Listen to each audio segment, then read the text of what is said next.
One. আসসালামু আলাইকুম। আমার ভয়েসটা ক্লিয়ার যাচ্ছে? কেউ একজন মাইক্রোফোন অন করে আমাকে একটু রেসপন্স করেন।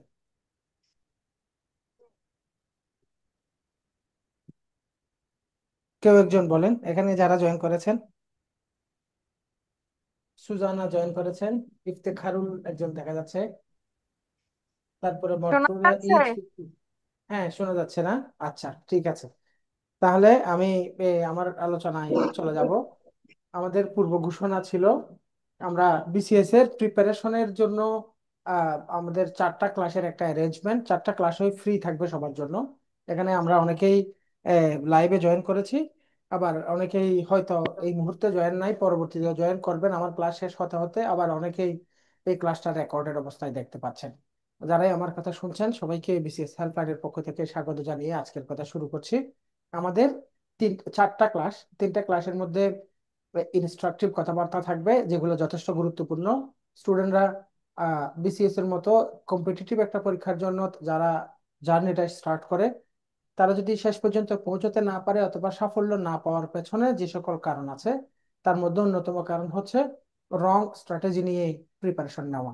তো 1 বছর 1.5 বছর সময়, 2 বছর, অনেক অনেক ক্ষেত্রে 3 বছর সময় পরিশ্রম করার পরেও যদি সাফল্যটা না পাই, তাহলে না পাওয়ার পেছনে 3 বছর যদি অ্যাকচুয়ালি আপনি পরিশ্রম করে থাকেন, যদি আপনি আপনার কাঙ্ক্ষিত রেজাল্ট বের করে আনতে না পারেন, তার পেছনে যে সকল কারণ, তার মধ্যে 2টি কারণ। একটা হচ্ছে এই ধরনের একটা কম্পিটিটিভ পরীক্ষায় ভালো করার জন্য যে পরিমাণ পরিশ্রম বা এফোর্ট দেওয়া দরকার সে পরিমাণ পরিশ্রম আপনি করেন নাই, প্রথম কারণ। দ্বিতীয় কারণ হচ্ছে আপনি যথেষ্ট পরিশ্রম করেছেন, কিন্তু আপনার পরিশ্রম করার পন্থাই ভুল ছিল। তো কোন পন্থায়, কোন জায়গায় কিভাবে পরিশ্রমটা করতে হবে, কিভাবে জিনিসগুলোকে রপ্ত করা যায়, প্রতিযোগিতায় এগিয়ে যাওয়া যায়, এই সমস্ত ইনস্ট্রাকটিভ কথাগুলোকে আমরা খুব সংক্ষেপে না বলে প্রায় 3টি ক্লাসের একটা অ্যালটমেন্ট দিব। এবং এখানে প্রথম ক্লাসে আমরা আজকে আলোচনা করব আপনি কিভাবে কি কি পড়বেন, কোন সাবজেক্টের জন্য কোন কোন বই পড়া দরকার, কোন সাবজেক্টটাকে কিভাবে আপনি প্রতিযোগিতায় এগিয়ে যাবেন। বিশেষ করে আজকের ক্লাসে ফোকাস থাকবে শুরু থেকেই কিভাবে প্রিলি এবং রিটেনকে কম্বাইন করে পড়াশোনা করবেন। এটা হচ্ছে আজকের ক্লাসের আমাদের মডিউল। আজকের ক্লাসের যে টপিক, এই যে প্রস্তুতি নির্দেশনা থাকবে, প্রিলি এবং লিখিত কম্বাইন প্রিপারেশন নেওয়ার কৌশল। অনেক দরকারি কথাবার্তা থাকবে কারণ প্রতিটা বিষয়ের একেবারে ডিপ থেকে কথাগুলো আনবো আজকের ক্লাস। দ্বিতীয় ক্লাসে থাকবে প্রিলি এবং লিখিত, এই যে কথাটা আছে, প্রিলি প্লাস রিটেন। প্রিলি প্লাস রিটেনের প্রিপারেশন নেওয়ার সময় প্রিলির সাথে রিটেন দুইটি সিলেবাসকে সামনে রাখবো, এবং প্রিলির সাথে সিলেবাসের কোন কোন জায়গাগুলো রিটেনের সাথে মিল আছে, পড়ার ধরনটা কি হবে, এবং আগামী ক্লাসের পড়াগুলোর মধ্যে আমরা সরাসরি রিটেনের কিছু প্রশ্ন এবং প্রিলির প্রশ্ন পাশাপাশি রেখে আমি মিলিয়ে দেব। এইখান থেকে এভাবে প্রশ্নগুলো এভাবে আসে, রিটেনের জন্য পড়লে এভাবে প্রিলিতে কাজে লাগবে, প্রিলিতে এই পড়াগুলোকে রিটেনে এভাবে কাজে লাগাবেন, প্রশ্ন এভাবে করা হয়, প্রস্তুতির ধরনটা এইভাবে হওয়া উচিত। এই ধরনের এই ক্লাসটা হবে আমাদের লেকচার 2। লেকচার 3ও আছে। এরপরে আমাদের লেকচার 4-এ আমরা আমাদের এই যে বিশেষ করে আমাদের 51 ব্যাচে যারা ভর্তি হয়েছেন, 50 ব্যাচে যারা ভর্তি হয়েছেন, এদেরকেও এখানে আজকে ক্লাসে সংযুক্ত হওয়ার জন্য বলা হয়েছে। এটা ওদের জন্য মূলত একটা ইনস্ট্রাকটিভ ক্লাস। টোটাল আমাদের প্রিপারেশনটা কিভাবে এগিয়ে যাবে তা নিয়ে কথা। তো যারা এডমিটেড স্টুডেন্ট তাদের যে অর্থাৎ এই ফ্রি সেশনের চতুর্থ ক্লাসটা হবে যারা এডমিটেড স্টুডেন্ট তাদের প্রথম ক্লাস। তো প্রথম ক্লাসটা সবার জন্য উন্মুক্ত করে রাখা হবে যেন আপনারা সিদ্ধান্ত নিতে পারেন। তো আজকের ক্লাসের আমি মডিউলে চলে যাচ্ছি, বিসিএস ফান্ডামেন্টালস। এখানে লেখাটাই হচ্ছে এভাবে। তাহলে ফান্ডামেন্টালস বলতে এখানে এ, এই জায়গাগুলো ইম্পর্টেন্ট। এখানে আমরা যারা সাধারণ স্টুডেন্ট, আমাদের ভুলের জায়গাগুলো, বেসিক জায়গায় যেন ভুল না থাকে, শুরুটা যেন সঠিক হয়। যেখানে শুরুটা সঠিক সেখানেই কিন্তু সফলতার গল্পগুলো সৃষ্টি হয়। তো শুরুটা সঠিক হতে হবে। তো এখানে আজকের সেশনটা একেবারে বিসিএস টার্গেট করে পিছনের যারা। লেখাগুলো উল্টো দেখাচ্ছে, মনে হয় ক্যামেরা চেঞ্জ করতে হবে। উল্টো দেখা যাচ্ছে? হ্যাঁ, হ্যাঁ, উল্টো দেখা যাচ্ছে। এখন রেসপন্স করেন। এখন ক্লিয়ার দেখা যাচ্ছে?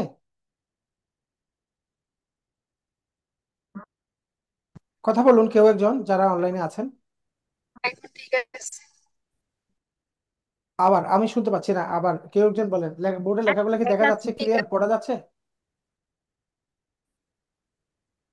আপনারা আমার সাথে কথা না বললে আমি কার সাথে কথা বলবো? হ্যাঁ, এখন ঠিক ঠিক আছে আছে। এখন। হ্যাঁ হ্যাঁ, তো এই যে কেউ একজন দায়িত্ব নিয়ে অ্যান্সার করবেন। কারণ আমি না বলি আরেকজন বলুক, ওভাবে বসে থাকতে থাকতে আমাদের কেউই যদি না বলি ওভাবে কেমনে হবে? তাহলে আমি আমার এই যে ফান্ডামেন্টালস গুলো ক্লিয়ার হবে আমাদের। এবং আজকের ক্লাসে আমরা এটা লেকচার 1, এবং এটাকে আমরা লেকচার হিসেবে দিয়েছি, এটা সেমিনার ওরিয়েন্টেশন এই সমস্ত শব্দ ব্যবহার করে নেই। কারণ এখানে আমি সাবজেক্ট ভিত্তিক টপিক ভিত্তিক কথাবার্তা বলে বলে আগাবো। তো আবার এখানে 4টা ক্লাসের যে অ্যারেঞ্জমেন্ট, 4টা ক্লাসের মধ্যে আমাদের যে পরিকল্পনা, এই পরিকল্পনাগুলো আহ, প্রথম ক্লাসে কি কি থাকবে জিনিসগুলো আমি বলেছি। প্রথমে আসি আমরা। আমি আমাদের এই বোর্ডটাকে একটু কালার করে নিচ্ছি। তাহলে আমাদের, খেয়াল করেন, কোনো তাড়াহুড়া নেই, একটু ধৈর্য ধরে কথা শুনবেন। যেখানে অস্পষ্টতা লাগে, যেখানে প্রশ্ন থাকে, প্রশ্ন করবেন। প্রশ্ন করার ক্ষেত্রে কোনো ধরনের জড়তা রাখার দরকার নাই, কারণ এটা আপনি ফ্রিতে কথাবার্তা জড়তা ছাড়া কথা বলবেন। তাহলে আমাদের টার্গেটটা হবে বিসিএস। তো এই বিসিএস এর জন্য বর্তমানে, প্রথমে আমি একটা ইন্ট্রো দিচ্ছি, ইন্ট্রোটা ভালোভাবে শুনেন। বর্তমান সময়ে এখানে পিএসসি, পিএসসি মানে বাংলাদেশ পাবলিক সার্ভিস কমিশন, মনে করেন এটাকে আমি বিপিএসসি লিখি, বাংলাদেশ পাবলিক সার্ভিস কমিশন। এরা হচ্ছে বিসিএস পরীক্ষাটা নেয়। এদের এদের একটা এখন ক্যালেন্ডার আসছে। ক্যালেন্ডার, ক্যালেন্ডারটা কি? এটা হচ্ছে আপনার এমনিতে 2025 2026 ওরকম করে দৈনন্দিন জীবনের ক্যালেন্ডার না, পিএসসি ক্যালেন্ডার। পিএসসি ক্যালেন্ডার বিষয়টা কি? পিএসসি হচ্ছে একটা পরিকল্পনা গ্রহণ করেছে, একটা বিসিএস এর ব্যাচ 1 বছরের মধ্যে শেষ করবে। একটা বিসিএস এর ব্যাচ সার্কুলার থেকে শুরু করে, সার্কুলার, সার্কুলেশন থেকে শুরু করে, তারপরে ভাইভা, ভাইভা পর্যন্ত এখানে টোটাল সময় থাকবে 1 বছর বা 12 মাস। 12 মাস। এই পরিকল্পনাটা পিএসসি ইতিমধ্যে ঘোষণা করেছে। তার মানে উইদিন 12 মান্থস আমাদেরকে আমাদেরকে সার্কুলার প্রকাশ, তারপরে এখানে 3টি স্টেপ থাকবে। স্টেপ 1-এ আমরা প্রিলি পরীক্ষা দিব, স্টেপ 2-তে আমরা লিখিত পরীক্ষা দিব, স্টেপ 3-তে আমরা ভাইভা পরীক্ষা দিব। আর আমরা সব, তাহলে সার্কুলেশন থেকে ভাইভা পর্যন্ত 3টি স্টেপ: প্রিলি, রিটেন এবং ভাইভা। আর আমরা সকলেই জানি প্রিলিতে আমাদের 200 নাম্বার, লিখিত পরীক্ষায় আমাদের 900 নাম্বার যদি জেনারেল ধরেন, আর নিজ বিষয়ের যদি লিখিত পরীক্ষা থাকে তাহলে 200 নাম্বার, 1100 নাম্বার। ভাইভাতে এখন আমার কথা যারা শুনছেন তাদের জন্য 100 নাম্বার। প্রিলি, রিটেন, ভাইভা, এই 3টি ধাপের পরীক্ষার জন্য সার্কুলার প্রকাশ থেকে ভাইভা পর্যন্ত আমাদের জন্য সময় বরাদ্দ করা হয়েছে 1 বছর বা 12 মাস। এবং এটাকে বলা হচ্ছে পিএসসি ক্যালেন্ডার। PSC calendar. তাহলে প্রিলি, রিটেন এবং ভাইভা, 3টি পরীক্ষা। এই 3টি পরীক্ষার মধ্যে এই পরীক্ষাটার নাম প্রিলি। প্রিলি, প্রিলিমিনারি মানে এটা হচ্ছে মূলত আমাদের বাছাই পরীক্ষা। তার মানে এটা আসলে পরীক্ষা না। যদি এই যে এখানে আমরা পাশ করি তাহলে আমরা eligible, eligible for written and viva, পরবর্তী পরীক্ষার জন্য আপনি যোগ্য। এইটুকু চিহ্নিত করার জন্য প্রথম ধাপের এটা একটা পরীক্ষা, কিন্তু এটার নাম প্রিলি। প্রিলিমিনারি মানে এটার নাম্বার যোগ হয় না। যদি প্রিলিমিনারি, যদি নাম্বার যোগ হতো এটার নাম কিন্তু লিখিত হতো, এটার নাম প্রিলি হতো না। প্রিলি মানেই হচ্ছে বাছাই। তাহলে প্রথম পরীক্ষাটা 200 নাম্বার। এখন বাজারে ধরেন 3 লক্ষ, আমি একটু কমিয়ে ধরছি যদিও সবসময়ই একটা জেনারেল বিসিএস এর 3 লক্ষের চেয়ে বেশি থাকে। 3 লক্ষ প্রার্থী থাকে। এই 3 লক্ষ প্রার্থীর মধ্যে, এখানে 3 লক্ষ প্রার্থীর মধ্য থেকে আমরা মনে করেন 20,000 প্রার্থী লিখিত পরীক্ষা দিবে।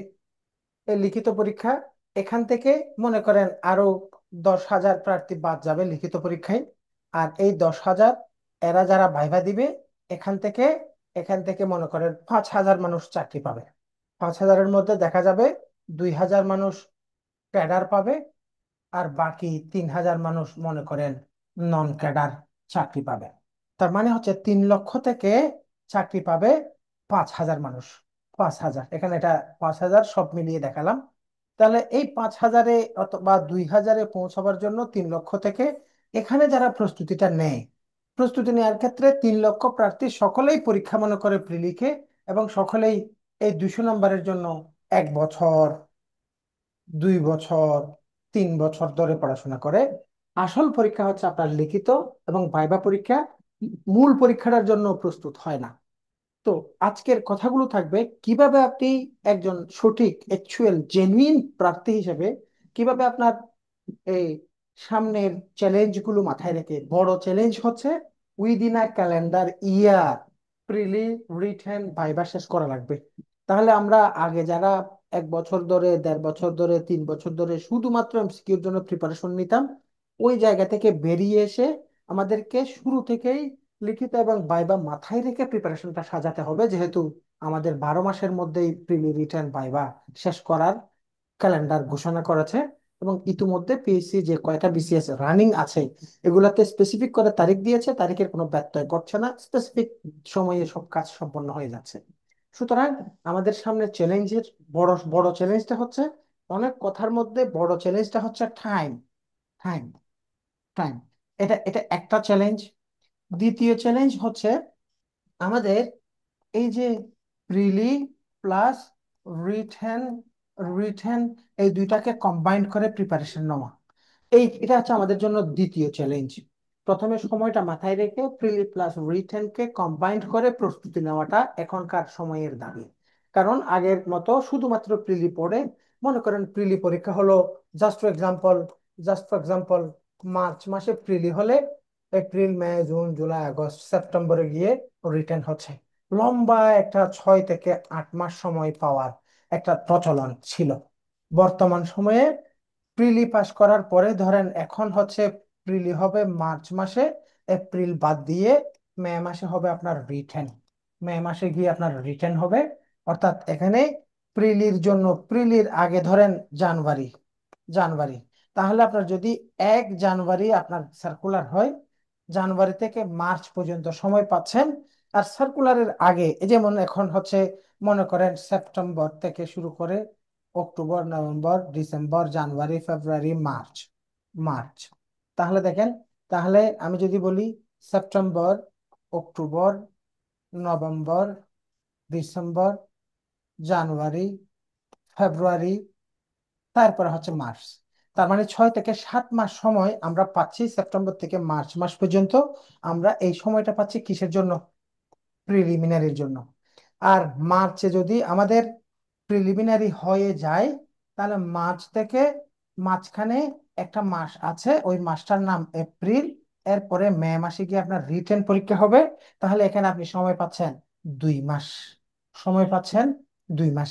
তাহলে আবার এবার আপনি নিজেই বলেন, এখানে আমি একটা ভিন্ন কালারের পেন নিয়ে যেন আন্ডারলাইন করতে সুবিধা হয়।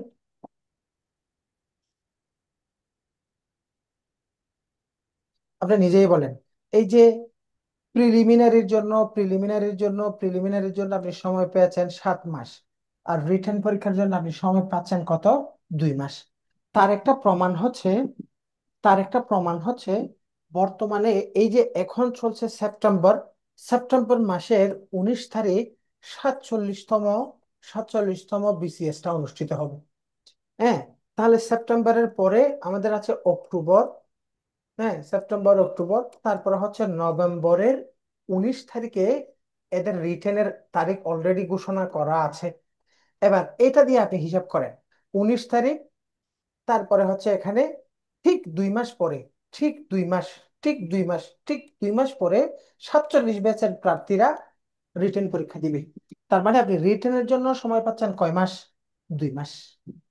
অলরেডি আপনার সামনে এভিডেন্স আছে, ক্লিয়ারলি বলে দেয়া আছে, স্পেসিফিক একটা প্রমাণ আছে। 47তম বিসিএস এর জন্য সময় পাচ্ছে কয় মাস? 2 মাস। এখন আপনি যদি 50তম অথবা 51তম বিসিএস এর প্রার্থী হন, তাহলে আপনার জন্য সময় থাকবে কয় মাস? 2 মাস। তাহলে এবার দেখেন, এবার দেখেন, প্রিলি 200 নাম্বার, প্রিলি 200 নাম্বার যেটা এমসিকিউ পরীক্ষা, এই এমসিকিউ পরীক্ষার জন্য আপনি পড়েছেন কয় মাস? 7 মাস। আর রিটেন পরীক্ষা হচ্ছে 900, নিজের সাবজেক্ট সহ 1100। এটা হচ্ছে রিটেন, এটার জন্য আপনি সময় পাবেন কয় মাস? 2 মাস। এবং এটাই মূলত স্পেসিফিক ভাবে হতে যাচ্ছে। তাহলে 2 মাসে 900 নাম্বারের জন্য পড়া, 7 মাসে 200 নাম্বারের জন্য পড়া, এরকম যদি ব্যাপারটা ঘটে, তাহলে আপনার শুধু প্রিলি পড়তে থাকলে 2 মাসে কিন্তু আপনি 900 নম্বরের পড়া কভার করা আপনার জন্য কঠিন। কথা আমাকে আলাদা করে জোর দিয়ে বলার দরকার নাই, কমন সেন্স যার আছে সে বুঝে যাচ্ছে। তার মানে শুরু থেকে, from the very early stage of your preparation, you have to combine both prelim and written syllabus. Prelim এবং রিটেন দুটি সিলেবাসকে কম্বাইন করে পড়ার কোনো, there is no alternative to that. কোনো বিকল্প নেই। প্রিলি রিটেন দুটাকে কম্বাইন করে পড়তে হবে। তাহলে ভাইবার জন্য স্যার কি পড়বো? ভাইবার জন্য কি অনেক সময় থাকবে? হ্যাঁ, ভাইভার প্রিপারেশন নেওয়ার জন্য কিছুটা সময় আপনি পাবেন। কারণ পিএসসি এই রিটেন পরীক্ষাটা মে মাসে নেওয়ার পর পিএসসি কে তো এই খাতাগুলো কাটতে হবে। এই জন্য দেখা যাবে এখানে 4 মাসের বেশি সময় পাবেন। এই জন্য এখানে আমরা ভাইভা নিয়ে টেনশন করার কিছু নাই। এবং ভাইভা বিষয়টা আসলে প্রস্তুতির জন্য অত রিটেনে যা পড়ছি তা আমি মুখে বলবো। এবং ভাইভার জন্য যদিও অনেক বিষয় থাকে, কিন্তু এখানে মূল মূল চ্যালেঞ্জটা হচ্ছে রিটেন, কারণ ওটার নাম্বারের ভিত্তিতে। এবং আরো একটা ব্যাপার আছে, আগেকার সময়ে, আগে আমাদের যে বিষয়গুলো ছিল, ও আমি তো এখানে আচ্ছা মুছে দিচ্ছি। আগে হচ্ছে ভাইভা পরীক্ষায়, ভাইভা এটা একটা পরীক্ষা কিন্তু এখানে নাম্বার যেহেতু যোগ হয়, আগে 200 নাম্বার ছিল, আর এখন কিন্তু বর্তমানে এটার নাম্বার হয়ে যাচ্ছে কত, 100। তাহলে এটার পাস মার্ক যদি 50 হয়, তাহলে আপনি যদি অ্যাটেন্ড করেন মোটামুটি আপনি 50 পাবেন। এখানে যদি একটু ভালো করেন তাহলে মনে করেন এখানে 80 পাচ্ছেন। তাহলে এখন আপনি পেয়েছেন 80, মোটামুটি মানের পরীক্ষা দিয়ে। আরেকজন আউটস্ট্যান্ডিং ভাইভা দিয়ে 100 নাম্বারের মধ্যে মনে করেন সে 95 পেল। তাহলে 80-র সাথে 95-এর পার্থক্য কিন্তু 15 নাম্বার। আর যদি এই 900 নাম্বারের মধ্যে, আপনার যদি 900 নাম্বারের মধ্যে বড় ধরনের পার্থক্য আপনি এখানে মনে করেন যে প্রার্থী 95 ভাইভাতে পেয়েছে, আপনি পেয়েছেন 80, কিন্তু এখানে যদি আপনি 900 নাম্বারের মধ্যে 600 নাম্বার পেয়ে যান, আর যিনি 95 পেয়েছে উনি পেয়েছে 540 নাম্বার, এই যে এখানে পার্থক্যটা হচ্ছে 60 মার্কসের। এই 60 মার্কসের পার্থক্য কিন্তু ভাইভা দিয়ে করা সম্ভব না। যেটা 200 নম্বরে সম্ভব ছিল, 100 নম্বরে আর সম্ভব না। সুতরাং ভাইবার চাপটা আমাদের থেকে অনেকটা কমছে। এবং ভাইভার ক্ষেত্রে পলিটিক্যাল নেপোটিজম, করাপশন, তারপরে হচ্ছে আরো যা যা এই জিনিসগুলোর মধ্যে যে ম্যানিপুলেট করার যে একটা সুযোগ ছিল, 200 নাম্বারের মধ্যে আপনি পেয়েছেন মনে করেন, 200 নাম্বারের মধ্যে আপনি পেয়েছেন 110। এখন আরেকজন প্রার্থী কোনোভাবে প্রভাবিত করে, কোনোভাবে দুর্নীতি করে, স্বজনপ্রীতি করে, দলবাজি করে, যে কোনো ভাবে, এখন আরেকজন প্রার্থী যদি 190 নাম্বার পায়, তাহলে দুইজনের মাঝখানে 80 নাম্বারের পার্থক্য। এটা কিন্তু একজন মেধাবী মানুষকে ঠেকিয়ে দেওয়ার জন্য বড় একটা অস্ত্র ছিল। এই অস্ত্রটা বর্তমান সরকার এটা চেঞ্জ করে দিয়েছে, এটা 100 নাম্বার হয়ে গেছে। সুতরাং এখানে যে রিস্ক ছিল, আমরা এখন রিস্ক ফ্রি। আমাদের জন্য রিটেনের দিকে আমাদের ফোকাসটা বেশি করতে হবে। রিটেনে যত বেশি ভালো করতে পারবেন, তত বেশি আপনি প্রতিযোগিতায় এগিয়ে যাবেন। এই 900 নাম্বারের পরীক্ষা, প্রতিটা নাম্বার পুরো ভবিষ্যতের এক একটা সিঁড়ি, এক একটা এক একটা মানে আপনার, আপনাকে এক এক ধাপ এগিয়ে দেবে। পুরো জীবনের পরিচয়টা নির্ধারিত হবে এই 900 নম্বরের পরীক্ষার এক একটা নাম্বারের উপর ভিত্তি করে। সুতরাং রিটেন পরীক্ষায় যথেষ্ট গুরুত্ব দেওয়াটা একজন প্রার্থীর সবচেয়ে বুদ্ধিমানের কাজ। তো এখন আজকের ক্লাসের আলোচনা বিষয় কি? তাহলে আমি এতক্ষণে যে কথাগুলো বলেছি, কথাগুলোতে আমি আপনাকে গুরুত্ব বোঝাতে চেয়েছি, আমাকে প্রিলি প্লাস রিটেনকে কম্বাইন করে পড়া ছাড়া সিরিয়াস কোনো বিসিএস প্রার্থী এমনিতে র্যান্ডমলি পড়াশোনা করে বিসিএস টার্গেট করা উচিত না। যদি আপনি এমসিকিউ বাজার থেকে কিছু গাইড কিনে গাইডের বিগত বছরের প্রশ্নগুলো পড়া, ওটাকেই বিসিএস এর প্রিপারেশন মনে করে থাকেন, এবং তাহলে পরে আপনার বিসিএস এর লাইনে আসার দরকার নাই। আপনি এখন হেড টিচারের একটা সার্কুলেশন আসছে, নিবন্ধনের যে প্রস্তুতি, এই টাইপের ছোট চাকরির দিকে আপনি যান। বিসিএস এর মতো চ্যালেঞ্জ যদি আপনি নিতে চান, তাহলে আপনাকে সবচেয়ে বড় কম্পিটিশনের জায়গাটা হচ্ছে এখানে রিটেন। রিটেনের জায়গায় আপনাকে শুরু থেকে এগিয়ে যেতে হবে। তবে এখানে আজকে আমার কথা যারা শুনছেন, এখানে সবাই অনেকেই আছেন সেকেন্ড ইয়ার থেকে থার্ড ইয়ার ফোর্থ ইয়ারে পড়েন, অনেকেই আছেন ফোর্থ ইয়ার শেষ করেছেন, কিন্তু আমরা যেহেতু প্রোগ্রামটা ফ্রি, এই জন্য আপনি জয়েন করেছেন। অনেকে আছেন অন্যদিকে কোচিং করেন, এখানে এমনি ফ্রি পাইছেন বলে ঢুকে গেছেন। কারণ ফ্রি পাইলে আমরা সবাই ঢুকে যাই, এটা স্বাভাবিক। তো আমি নিজেও ঢুকবো, ফ্রি যদি এরকম কোনো একটা অ্যারেঞ্জমেন্ট থাকে আমি নিজেও ঢুকে যাব। তো এখন ফ্রি পেয়েছি, এখান থেকে কিছু যদি উপকারিতা পাই, দুই দিকে লাভ আছে। আমার দুইটা লাভ। একটা লাভ হচ্ছে, আমি এই কোর্সে আপনাকে যদি বুঝাতে পারি আমরা কোর্সটা কিভাবে পরিচালনা করব, আপনি আমার কোর্সে জয়েন হবেন, এটা আমার কমার্শিয়াল লাভ। যদি কোনো কারণে আপনি অন্যদিকে ভর্তি হয়েছেন বা কোচিং না করেন, আমার কাছে ভর্তি না হন, তাও আমার লাভ আছে। লাভটা কি? আমার দেখানো আমার কথাগুলো, আমার শ্রমগুলো থেকে যদি আপনি এক শব্দ উপকৃত হন, এটা আমি সবটা পাবো, তাহলে আমার কোনো লস নেই। আমার এই শ্রম দেওয়া, সময় দেওয়া সবকিছুতে আমার একটা বেনিফিট আছে। তো এই জন্য আমি কথাগুলো নিঃস্বার্থে, নিউট্রাল জায়গা থেকে বলবো। কোচিং এর একটা প্ল্যাটফর্ম থেকে এই কথাগুলো বললেও কথাগুলো থাকবে। আমি একজন বিসিএস ক্যাডার কর্মকর্তা, আমি আরাফাত চৌধুরী। আমি দীর্ঘদিন ধরে বিসিএস নিয়ে কাজ করি, পড়াই, লম্বা অভিজ্ঞতা আছে। আমার প্র্যাকটিক্যাল অভিজ্ঞতার আলোকে আমি এখানে প্রিলি এবং রিটেন সবকটি সাবজেক্টের কম্বিনেশনের প্রসেসটা নিয়ে আজকে কথা বলতে যাচ্ছি। Let's start. তো এই কথাগুলো স্টার্ট করার সময়ে আমি একটা কাজ করব, আমার কাছে যেন কম সময়ে আমি প্রতিটা বিষয়ে ধাপে ধাপে আনতে পারি। তার জন্য একটা সহজ ওয়ে আমি বের করছি। আমি প্রথমে চিন্তা করছিলাম আলাদা করে একটা বিষয়টা নিয়ে কিছু কথা এবং নিজে থেকে বলবো ওরকম। পরে চিন্তা করলাম একটা কোর্স প্ল্যান আছে। কোর্স প্ল্যান মানে এখানে টোটাল সিলেবাসটার সবকটি টপিক এখানে অন্তর্ভুক্ত আছে। তাহলে আমি যদি কোর্স প্ল্যানটা ধরে ওখান থেকে প্রতিটা টপিক নিয়ে যেখানে যেখানে কথা বলা দরকার ওখানে ওখানে একটা একটা পয়েন্ট নিয়ে আপনাকে কিছু কথা বলি, তাহলে পরে কোনো পয়েন্ট, দরকারি কোনো পয়েন্ট মিস যাওয়ার সম্ভাবনা নাই। একসাথে এক ডিলে দুই পাখি হবে, কোর্স প্ল্যানটাও দেখা হয়ে গেল। কোর্স প্ল্যান থেকে দুইটা লাভ আপনার আছে। প্রথম লাভ হচ্ছে আপনি ধরেন কোথাও কোচিং করেন নাই, বিসিএস ক্যাডার হওয়ার জন্য কোচিং করা লাগবে এমন কোনো কথা তো নাই। কোচিং তো জাস্ট একটা গাইডলাইন পাওয়ার জন্য। কোচিং পড়া তো আপনি নিজে পড়বেন, কোচিং আপনাকে কোনো চাকরিও দিতে পারবে না। কোচিং চাকরি দেওয়ার দায়িত্বও নেয় নাই। কোচিং হচ্ছে চাকরির প্রস্তুতির জন্য আপনাকে গাইড করার কথা বলে। তাহলে যদি আপনি কোথাও কোচিং নাও করেন, নিজে নিজে প্রস্তুতি নেওয়ার সময়ে কোন জিনিসটাকে কিভাবে পড়তে হয় এর জন্য একটা গাইডলাইন আপনি এই কোর্স আউটলাইন থেকে পাবেন। এখন আমি এই জন্য আমার সামনে আমি কোর্স আউটলাইনটাকে সামনে রেখে কথা বলবো। এখানে আমার কাছে কথা বলার সময় শুরুতেই ঘোষণা দেওয়া আছে। এখানে যাদের টার্গেট 50তম তাদের ব্যাপারে কথা বলবো, যাদের টার্গেট 51তম তাদের ব্যাপারে কথা বলবো।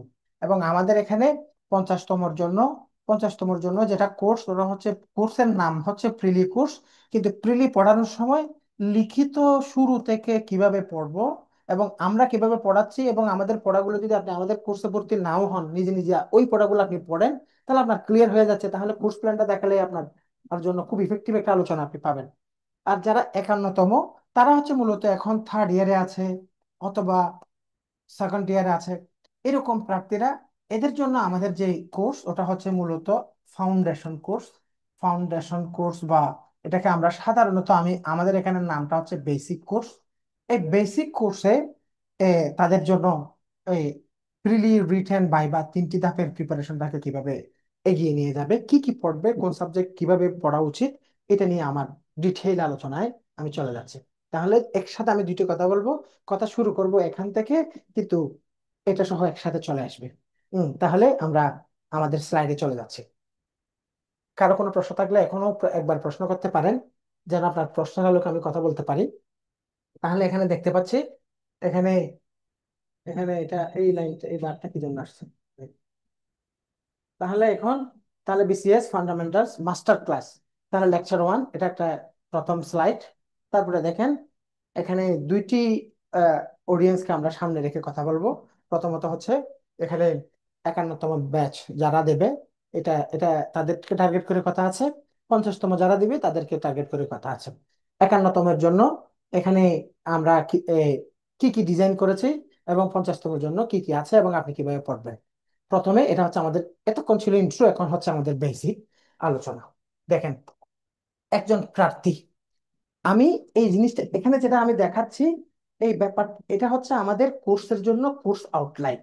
কিন্তু আপনি ব্যাপারটাকে ভাববেন, ব্যাপারটাকে নিবেন, আপনার প্রস্তুতিটাকে আপনি 3 ভাগে ভাগ করেছেন, ওভাবে আপনি আগান। তাহলে পরে আপনি ইফেক্টিভলি জিনিসটাকে কাজে লাগাতে পারবেন। তাহলে এটা হচ্ছে আমাদের বেসিক কোর্স।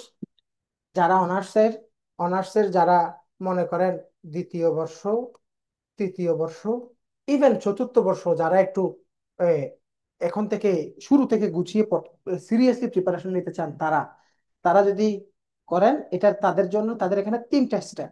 তাহলে এই 3টে স্টেপ হচ্ছে আমরা স্টুডেন্টদেরকে পড়ানোর জন্য তৈরি করেছি। আপনি একজন সাধারণ শ্রোতা হিসাবে একেবারে ফ্রি একটা ক্লাসে আসছেন, সাধারণ একজন শ্রোতা হিসাবে, কিন্তু সিরিয়াস প্রার্থী হিসেবে আপনার এই 3টি ধাপকে অতিক্রম করতে হবে। প্রিপারেশনটাকে 3টি সেগমেন্টে আপনি ভাগ করে নেবেন। তাহলে আমাদের কোর্সে এখানে 3টে স্টেপ আমরা দেখতে পাচ্ছি। আমি প্যানের কালারটাকে ব্ল্যাক নিলেই এখানে চলবে। এখানে দেখেন স্টেপ ওয়ান একটা হচ্ছে, তাহলে আমরা দেখতে পাচ্ছি স্টেপ ওয়ান, স্টেপ টু এবং স্টেপ থ্রি, তিনটে স্টেপ। তাহলে প্রথম স্টেপে আমরা স্টুডেন্টদের একটা বেসিক একটা স্টেপ, এটা এটা হচ্ছে বেসিক স্টেপটা কি, আমি ডিটেইল আসছি। টেক্সট বই ভিত্তিক প্রিলিউ লিখিত বেসিক। এখন আপনি ধরেন আমাদের কোর্সে জয়েন করেছেন, এটা আমরা আপনাদেরকে প্রাতিষ্ঠানিকভাবে দেখা করাবো, কিন্তু আপনি আমাদের সাথে জয়েন করেন নাই, তাও আপনি প্রথমে আপনার প্রস্তুতিটা শুরু হবে টেক্সট বই ভিত্তিক। কোন সাবজেক্টের জন্য কোন টেক্সট বই পড়বেন একেবারে আদ্যোপান্ত আজকের ক্লাসে আলোচনায় আসবে। তাহলে প্রথমে টেক্সট বই ভিত্তিক স্টেপ ওয়ান। দ্বিতীয় স্টেপে রিটেন। রিটেন একজন প্রার্থীকে, এখন যারা প্রার্থী এটা একেবারে বর্তমান সময়ের সাথে মিলিয়ে কাজটাকে আপডেট করে করা দেখানো হচ্ছে। রিটেনটাকে আপনার, রিটেনের বেসিকটা আপনার প্রিলির আগেই শুরুতেই আপনার করতে হবে। তৃতীয় স্টেপে এসে প্রিলি পাস করার জন্য কাজ করতে হবে। এখানে তিনটি স্টেপ, মানে আপনি প্রিলি রিটেন পাইবে ওরকম কিছু না, দেখতে ওরকম মনে হলেও। দেখেন এখানে প্রিলি বেসিক বলা হয়েছে, এখানে এসে বলা হচ্ছে preli full syllabus, preli full syllabus, preli full syllabus, মাঝখানে এসে রিটেনটাকে রাখা হয়েছে।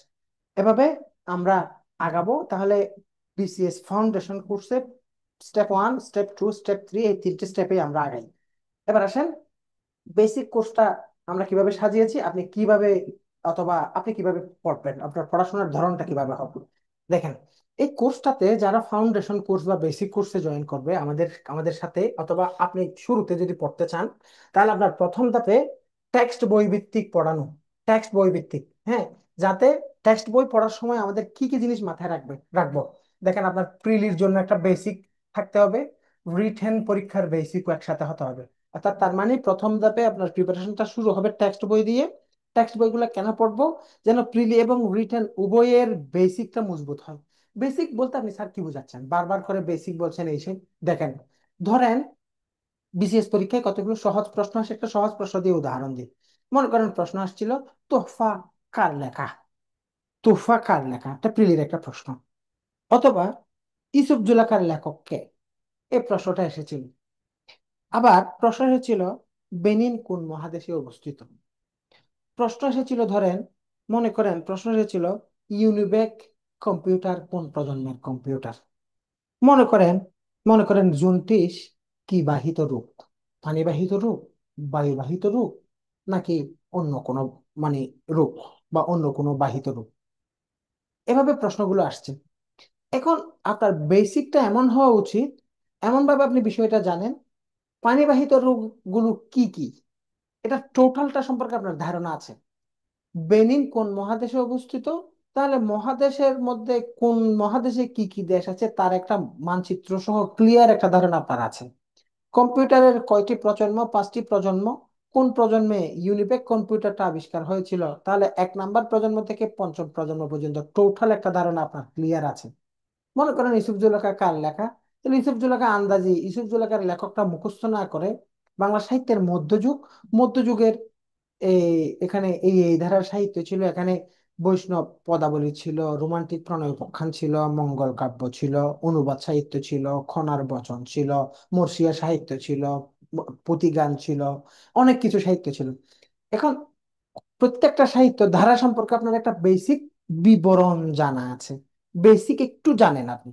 মঙ্গল কাব্য, মঙ্গল কাব্য হচ্ছে এই এই এই মঙ্গল কাব্য, মঙ্গল কাব্য মানে এই, মঙ্গল কাব্য রচনাকারী এরা এরা এরা, রোমান্টিক প্রণয় উপাখ্যান রচনাকারী এই চার পাঁচজন, এরা এই এই কাজ করেছিল, তাদের রচনার ঢং এরকম ছিল। একটা বেসিক থেকে ব্যাপারটা যদি না জানেন, এমসিকিউ প্রশ্ন উত্তর, প্রশ্ন উত্তর, প্রশ্ন উত্তর, ইউনিবেক কোন প্রজন্ম, ইউনিবেক দ্বিতীয় প্রজন্ম, ইউনিবেক দ্বিতীয় প্রজন্ম, ইউনিবেক দ্বিতীয় প্রজন্ম, এরকম ব্লাইন্ডলি মুখস্থ করে আপনি কখনো বিসিএস এর ফাইনাল জায়গায় পৌঁছাতে পারবেন না। আপনার আগে থেকেই পাঁচটা প্রজন্ম সম্পর্কে ক্লিয়ার একটা ধারণা আছে। এই টাইপের করে পড়া। তাহলে এই টাইপের পড়াগুলো কোথায় পাবো? গাইডে? এমসিকিউ গাইডে? না, আপনি পাবেন এগুলো টেক্সট বইতে। টেক্সট বই থেকে আগে একটা বিবরণ পড়া লাগবে, তাহলে পরে ওখান থেকে ছোট ছোট প্রশ্নগুলো আপনার মনে থাকবে। যদি কোনো একটা ক্যানভাস না থাকে, কোনো ব্যাকগ্রাউন্ড যদি না থাকে, শূন্যের উপর কিছু প্রশ্ন এবং উত্তর, কিছু প্রশ্ন এবং উত্তর, এই বয়সে আপনি এটা পারবেন না। এটা চেষ্টা করেও আপনি, you are wasting your time, টাইমটা ওয়েস্ট করবেন মাত্র। এই জন্য বেসিক লাগবে। প্রিলি এবং লিখিত উভয় পরীক্ষার ভিত শক্তভাবে তৈরি হয়। এ ধাপে সবগুলো পরীক্ষা লিখিত হবে।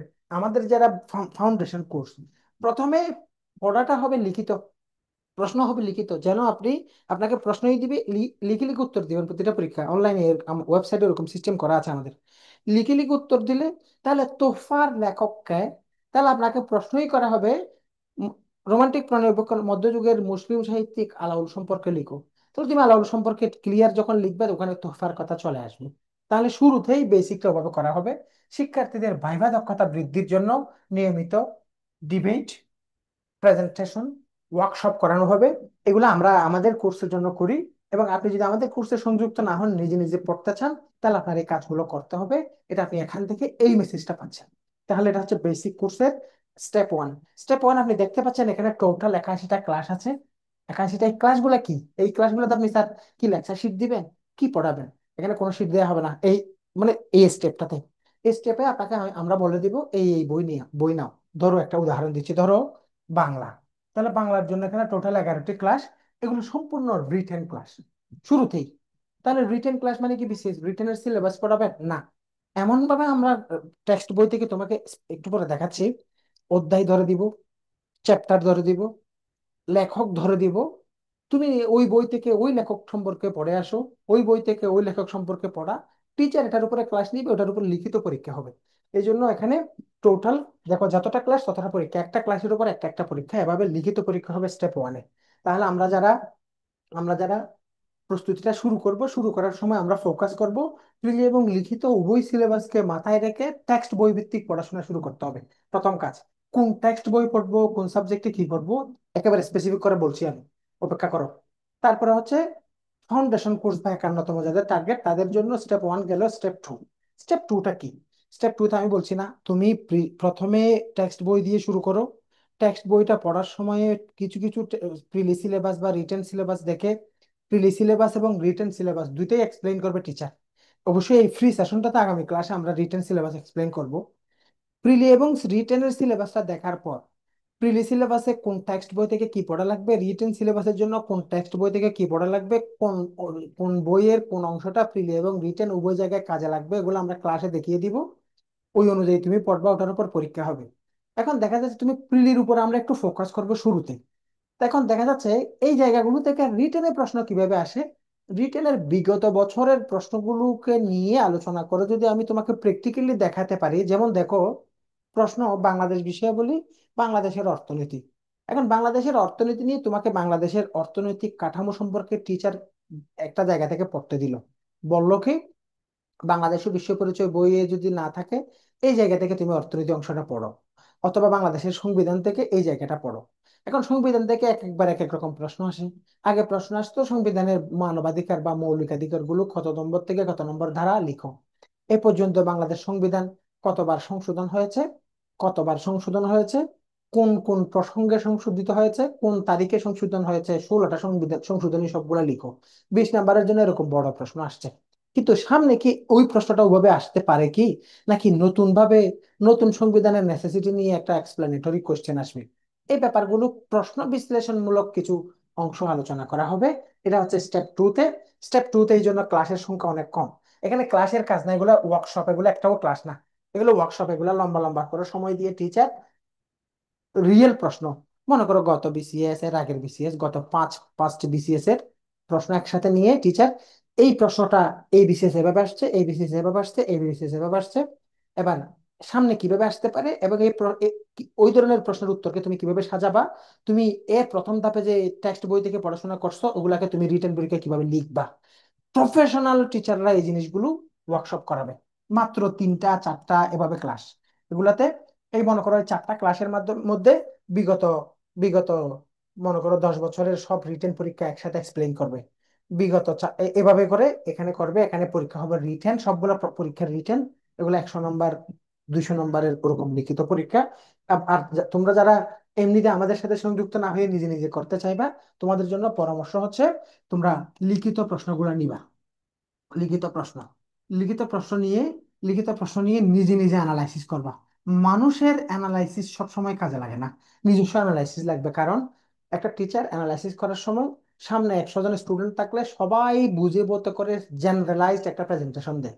কিন্তু দেখা যাচ্ছে টিচার মনে করো যে বিষয়টা এক্সপ্লেন করছে ওই বিষয়ের মধ্যে ওখানে তুমি যেটা ভালো পারো অন্য একজন ওটা ভালো পারে না, ও যেটা ভালো পারে ওটা তুমি পারো না, এরকম ম্যান টু ম্যান কিন্তু ভেরি থাকবে। এই জন্য নিজস্ব অ্যানালাইসিস গুলো খুব বেশি ইফেক্টিভ হয়। তাহলে লিখিত প্রশ্নগুলো কালেক্ট করবা। আমাদের স্টুডেন্টদের জন্য আমরা আলাদা করে শীট শীট আকারে এই প্রশ্নগুলো উত্তর সহ দিয়ে দিব। উত্তর সহ, প্রত্যেকটা প্রশ্ন উত্তর সহ শীট আকারে দিব। তাহলে লিখিত প্রশ্নগুলো অ্যানালাইসিস করো। অ্যানালাইসিস করে কোন প্রশ্ন, মনে করো তুমি চ্যাপ্টার ধরে অ্যানালাইসিসটা করবা। ধরো তুমি এই সংবিধান দিয়ে উদাহরণ দিই, যেটা একটু আগে বলছি, সংবিধান। তো সংবিধান দিয়ে গত 5 বছরে সংবিধান থেকে কোন কোন প্রশ্নগুলো আসছে, কোন প্রশ্ন একাধিকবার আসছে, কোন প্রশ্নের কোন বারে প্রশ্নটাকে কিভাবে ঘুরানো হচ্ছে, ছোট প্রশ্নে কিভাবে এই সংবিধান জায়গাটা থেকে ছোট প্রশ্নে কিভাবে প্রশ্ন আসছে, বড় প্রশ্নে কিভাবে আসছে, এভাবে জিনিসগুলোকে অ্যানালাইসিস করে নিজে নিজে একটা পড়াশোনা করে নিতে হবে। এবং এটা হচ্ছে স্টেপ 2-তে। এবং এটা প্রিলি এখনো পরীক্ষা দাও নাই, তুমি জাস্ট পড়াশোনা শুরু করে 2 মাস, 2 মাসে পৌঁছাইছো, 3 মাসে পৌঁছাইছো, তখনই এই কাজগুলো করতে হবে। তারপরে হচ্ছে এ, মনে করো এখানে লেখা আছে বিশেষ লিখিত পরীক্ষার সিলেবাস বিশ্লেষণ ও বিগত বছরের প্রশ্ন অ্যানালাইসিস সহ সমাধান করানো হবে। এবং সমাধান ভবিষ্যতে কোন টাইপের প্রশ্ন আসলে কিভাবে সমাধান করব তা নিয়ে টিচাররা পড়াবে। এটা হচ্ছে স্টেপ 2 ছিল। এবার আসো স্টেপ 3-তে। স্টেপ 3টা এটা সবার জন্য, এটা দেখতে স্টেপ 3 মনে হলেও এটা হচ্ছে সবার জন্য একই। কিরকম? মনে করো যারা 50তম দিবে তাদের জন্য কোর্স প্ল্যান হচ্ছে এটা। তাহলে স্যার, যারা 50তম দিবে তাদেরকে রিটেনের জন্য কিছু করাবেন না? ওখানে তো পুরোটাই দেখতে পাচ্ছি প্রিলি। বলবো বলবো। তাহলে 50তম। আর যারা 51তম, তাহলে যারা 51তম দিবে, আমি যদি তাকে শুধুমাত্র রিটেনের জন্য, ভাইবার জন্য এক্সপার্ট করি, টেক্সট বই পড়াই, এক্সট্রা অনেক কিছু পড়াই, ফ্রি হ্যান্ড রাইটিং পড়াই, তাহলে কি তাকে প্রিলি পাস করতে হবে না? অবশ্যই হবে। এই জন্য যখন সে এখানে যে বেসিক কোর্সটা, 51তম যারা, তাদের কোর্সের মেয়াদ হচ্ছে 2 বছর। 2 বছর। এখন যদি কেউ এখানে মনে করো দ্বিতীয় বর্ষের স্টুডেন্ট ভর্তি হয়, তার জন্য তো এটা 3 বছর। 3 বছর ধরে সে এখানে পড়তে থাকবে, ফ্রিতে সবকিছু পাবে এই 2 বছরে। তাহলে প্রথম বছর হচ্ছে ওই স্টেপ 1 স্টেপ 2 করাবো, দ্বিতীয় বছর বর্ষে গিয়ে এই পুরো স্টেপটা করাবো যেটা একজন প্রিলি কোর্সের স্টুডেন্টকে করানো হয়। অর্থাৎ এখানে প্রতিটা বিষয়ের জন্য আলাদা করে প্রিন্টেড শিট দেয়া হবে। এবং ওগুলো লেকচার শিট ভিত্তিক এভাবে ক্লাস হবে, পরীক্ষা হবে। অনেক ধরনের পরীক্ষা আছে দেখো, অনেক ধরনের পরীক্ষা আছে এখানে। টোটাল টোটাল পরীক্ষা হচ্ছে প্রায় 220টি। তাহলে এখানে প্রতি ক্লাসে ক্লাস টেস্টের পরিবর্তে 3টি ক্লাসের উপর 100 নম্বরের ক্লাস টেস্ট, যেন পরীক্ষাগুলো ইফেক্টিভ হয়। তাহলে এখানে আমি জাস্ট একটা একটা করে দেখাচ্ছি না, বাংলা ইংরেজি প্রতিটা সাবজেক্টের জন্য ক্লাস। এটা হচ্ছে স্টেপ 3-তে গিয়ে একটা বেসিক কোর্স বা ফান্ডামেন্টাল কোর্সের স্টুডেন্ট পাবে। আর যারা 50তম বিসিএস এর স্টুডেন্ট, তারা শুরু থেকেই এখান থেকে শুরু করবে, পাশাপাশি রিটেন গুলো পাবে। এটা হচ্ছে এ, এখানে আমি এটা যেহেতু নিতান্তই কোর্স, আমাদের কোচিং এর কোর্স প্ল্যান, এই জন্য এখানে আমি সময়ও দিই নাই। আর যারা বুদ্ধিমান তারা এটুকু দেখেই বুঝতে পারছে একটা কোর্সে কি কি জিনিস থাকবে। তারপরে আসো, এখানে যে মাঝখানে একটা ছবি দেওয়া আছে, এটা হচ্ছে আমাদের গত ব্যাচে যারা আমাদের এখান থেকে ক্যাডার পেয়েছিল, এদের নিয়ে ছবি। এই যে প্রোগ্রামের ছবি আসছে। এবার আসো ডিটেইল কোর্স প্ল্যান। এখানে খুব মনোযোগ দিয়ে শুনবা যারা যে কজন ক্লাসে আছো এবং যারা ভিডিওটা দেখছো। এখন তোমার সাবজেক্ট ভিত্তিক, অধ্যায় ভিত্তিক কথাবার্তা চলে আসছে। তাহলে আমি স্যার যদি কোর্স জয়েন না করে আমি এই কথাগুলো শোনা কি আমার দরকার হবে? হ্যাঁ। তুমি কি পড়বা, তুমি আমার আমার স্টুডেন্টদেরকে আমি কি পড়াচ্ছি, তোমার কি কি পড়া লাগবে, ওই জিনিসটা আমরা কি পড়াচ্ছি ওখান থেকে তুমি ধরে নিতে পারবা। এই জন্য মনোযোগ দিয়ে শুনিও। প্রথমে আসো, একটা সাবজেক্ট একটা সাবজেক্টে ধরলাম বাংলা। এবং এই বাংলার জন্য ধরো ব্যাকরণ। বাংলা বিসিএস এ গুরুত্বপূর্ণ বিষয়। বাংলা তুমি যে ব্যাকগ্রাউন্ডেরই হও না কেন, বাংলা বিসিএস এ গুরুত্বপূর্ণ বিষয়। দেখো, বাংলার জন্য তোমার, তুমি যদি প্রিলি পরীক্ষা দাও, প্রিলিতে বাংলার নাম্বার হচ্ছে 35। আর তুমি যখন লিখিত পরীক্ষা দিবা তোমার এখানে নাম্বার হচ্ছে 200। আর যখন তুমি ভাইভা পরীক্ষা দিবা, তোমার সাবজেক্ট মনে করো ইঞ্জিনিয়ারিং, তোমার সাবজেক্ট মনে করো কেমিস্ট্রি, তোমার সাবজেক্ট মনে করো ডাক্তার, তোমার কাছে কিন্তু বাংলা থেকে প্রশ্ন আসবে। কিভাবে ভাইভাতে? আমি তো বাংলা পড়ি নাই। বাংলাদেশের মানুষ হিসাবে ধরো একটা বিসিএস এর কমন কয়েকটা ভাইবার প্রশ্ন আছে না? ইন্ট্রোডিউস ইয়োরসেলফ, তোমাকে পরিচয় করাও। আবার ইদানিং কালে তুমি কি করছো? কোনো চাকরিতে, কোনো চাকরি করছো কি, নাকি বেকার আছো? তুমি কি করতে পছন্দ করো? এই ধরনের কিছু ইউনিভার্সাল প্রশ্ন থাকে সব সময়। ভাইভা গত 1000 বছর আগেও এই প্রশ্নগুলো কমন ছিল। আগামী 1000 বছর পরেও এই প্রশ্নগুলো কমন থাকবে। তুমি যত চেঞ্জ আসুক না কেন পৃথিবীতে, তুমি এখন কি করছো? তোমার কি কোনো চাকরি আছে? বই পড়তে পছন্দ করো? তুমি বলবা হ্যাঁ পছন্দ করি। ইদানিং কালে কি কি বই পড়ছো বলবে? তুমি কি ওখানে বলবা বিসিএস এর ওই গাইড পড়ছি, ম্যাথের জন্য ওই গাইড পড়ছি? এসব বই তো বলা যাবে না। তুমি জেনুইন কোনো বইয়ের কথা বলবা। তাহলে তুমি বই প্রেমিক, তুমি পড়ুয়া, এটা দেখাতে গিয়ে তুমি আগে বই পড়ার অভ্যাস না থাকলেও ভাইবা পরীক্ষার আগে তোমাকে বই পড়ার জন্য আমরা শিক্ষকরা বলবো। তাহলে বইয়ের কথা যখনই আসবে, তখনই বাংলা সাহিত্যের কথা আসবে। সাহিত্য থেকে প্রশ্ন হবে, whoever you are, wherever you are from. যে কোনো ব্যাকগ্রাউন্ডের একজন প্রার্থী এই প্রশ্নের সম্মুখীন হতে পারো। এই জন্য ভাইভাতেও এখান থেকে প্রশ্ন হবে। এবং তাহলে 200 নাম্বার কি স্যার সবাই দিবে? হ্যাঁ। তুমি যদি তুমি যদি জেনারেল ক্যাডারের জন্য হও, তাহলে তোমাকে 200 নাম্বারের পরীক্ষা দিতে হবে। কিন্তু তুমি যদি প্রফেশনাল ক্যাডারের জন্য হও, তুমি যদি প্রফেশনাল ক্যাডারের জন্য দাও, তাহলে তুমি বাংলা 100 নাম্বার দিলে হবে। ধরো তুমি ডাক্তার, তুমি প্রশাসন, পুলিশ, ফরেন এ সমস্ত জেনারেল ক্যাডারে যাচ্ছ না, তোমার টার্গেট হচ্ছে ডাক্তারি ক্যাডারে যাওয়া। তুমি ইকোনমিক্স থেকে পাশ করছো, তোমার টার্গেট হচ্ছে এডুকেশন ক্যাডারে যাবা। তুমি ইঞ্জিনিয়ার, তুমি ইঞ্জিনিয়ারিং যে প্রফেশনাল বা টেকনিক্যাল ক্যাডার আছে ওইদিকে যাবা, জেনারেল ক্যাডারের দিকে যাবা না। তাহলে তোমার পরীক্ষা হবে 100 নাম্বার। কিন্তু তুমি চাচ্ছ তুমি জেনারেলটা পাইলেও ওদিকে যাবা, যদি না পাও তোমার সাবজেক্টের দিকে যেটা পাও ওদিকে তুমি যাইতে রাজি, তাহলে তোমার 200 নাম্বারের পরীক্ষা দিতে হবে। তাহলে বাংলা 200 নাম্বার। তো বাংলাটা শুরু থেকে প্রিপারেশনটা কিভাবে নিবা? তাহলে বাংলা আগামী ক্লাসে আমি প্রশ্নভিত্তিক আলোচনা করলেও আজকে বলছি, শুরু থেকে তুমি কোন বইগুলা পড়বা, কোন জায়গা থেকে কি পড়বা। যেমন দেখো, আমাদের যারা বেসিক কোর্সের স্টুডেন্ট বা আমাদের যারা শিক্ষার্থী, যারা ফান্ডামেন্টাল বা ফাউন্ডেশন কোর্সে যারা জয়েন করবে, তাদের মনে করো একটা লেকচার ওয়ান। এই লেকচার ওয়ানে দেখা যাচ্ছে এতগুলো টপিক কেন দেওয়া হয়েছে স্যার? কারণ এখানে পড়ানোর চেয়ে গাইড করা বেশি, তোমাকে পড়ার কাজ দেওয়ার ভূমিকাটা বেশি থাকে এই এই এই কোর্সে। তাহলে এখানে দেখা যাচ্ছে শব্দ, শব্দের গঠন প্রক্রিয়া, ধ্বনি ও বর্ণ, ধ্বনি পরিবর্তন, এই বিষয়গুলো। এখানে দেখো বাংলা ভাষার ব্যাকরণ, নবম শ্রেণীর বোর্ড বই প্রথম অধ্যায়, তৃতীয় অধ্যায় এবং দ্বিতীয় অধ্যায়, অর্থাৎ কোন পার্টটা কোথায় আছে এটা মেনশন করে দেওয়া হয়েছে। তাহলে এখানে কি তার আমরা কোনো গাইড বই কোনো নোট টোট পড়া লাগবে না। তুমি শুধু এই জায়গাটাই পড়ে আসবা, তোমার প্রশ্ন ওভাবে করা হবে। এবং আমরা প্রশ্ন করার সময় প্রিলি রিটেন উভয় দিকে কাজে লাগার মতো করেই প্রশ্ন করে তোমাকে এইগুলো সেট করবো। মনে করো এখানে উপসর্গ এবং সমাস, এগুলোর উপর ইনস্ট্রাকটিভ ক্লাস টিচার নিবে। এখানেও এভাবে এভাবে দেওয়া আছে। তারপরে মনে করো বাক্য রূপান্তর, প্রয়োগ অপপ্রয়োগ। এখানে দেখো বাংলা ব্যাকরণ ও নির্মিতি ইন্টারমিডিয়েটের মাহবুলকের বইটা আমরা দিয়েছি। কোনো কারণে আমাদের প্রেসক্রাইব করা সাজেস্ট করা বই যদি না থাকে, তাহলে তোমাকে আমি বলতে পারি এইচএসসি লেভেলের ব্যাকরণ, এইচএসসি লেভেলের ব্যাকরণ বই, এই অংশটা পড়ার জন্য আমাদের নিজস্ব একটা বই আছে। অথবা আমরা এটা এখানে যেহেতু নোট লেখা হয়েছে, তাহলে আমরা এখান থেকে একটা শীট এখানে দিব। শুধু দেখো পুরা জায়গার মধ্যে এখানে একটা এসে শীট দিচ্ছি, যেটা তুমি কয়েকটা বই মিলিয়ে পড়তে হবে, তোমার কষ্ট হবে, তাই আমরা এখান থেকে গুছিয়ে দিয়ে দিব। তারপরে এখানে দেওয়ার পরে আবার আবার দেখো নবম শ্রেণীর বই পরিচ্ছেদ উল্লেখ করা আছে, এই জায়গাগুলো কোনটা কোন জায়গা থেকে পড়বা। তাহলে আমরা আমাদের শুরুটা হচ্ছে 9-10-এর ব্যাকরণ বই, এবং ইন্টারের একটা বড় ব্যাকরণ বই লাগবে। রিটেনের জন্য এটা খুব কাজে লাগবে, আরো পরে এসে আরো কথা জানবা। এটা হচ্ছে ব্যাকরণ। তাহলে এবার আসো সাহিত্য নিয়ে তুমি কি কি পড়বা। দেখো তো, এখানে সাহিত্যের উপরে আমরা ক্লাস করাবো ক্লাস করাবো। এখানে আমরা নিজেরা দেখো, একাদশ দ্বাদশ শ্রেণীর টেক্সট বই, মানে এইচএসসির বাংলা বইটা লাগবে তোমার, ইন্টারের সরকারি যেটা বই আছে এই বইটা তোমার লাগবে। এখানে দেখো টিচার ক্লাস করাবেন বঙ্কিম, আখতারুজ্জামান, রোকেয়া, সুকান্ত, এই কয়জন নিয়ে টিচার আলোচনা করবে। এমন ভাবে পড়াবে যেন প্রিলি রিটেন একসাথে পড়তে পারো। রবি ঠাকুর, জসীমউদ্দিন দুইজনকে রাখা হয়েছে, নজরুলকে এখানে আনা হয়েছে, এভাবে এগুলার জন্য এখানে আমাদের নিজস্ব একটা বইয়ের রেফারেন্স দেওয়া হয়েছে। তুমি এখানে আমি আরেকটা বই লিখে দিচ্ছি, একটু পরে আসবে অবশ্যই, লাল নীল দীপাবলি। এটা হচ্ছে হুমায়ুন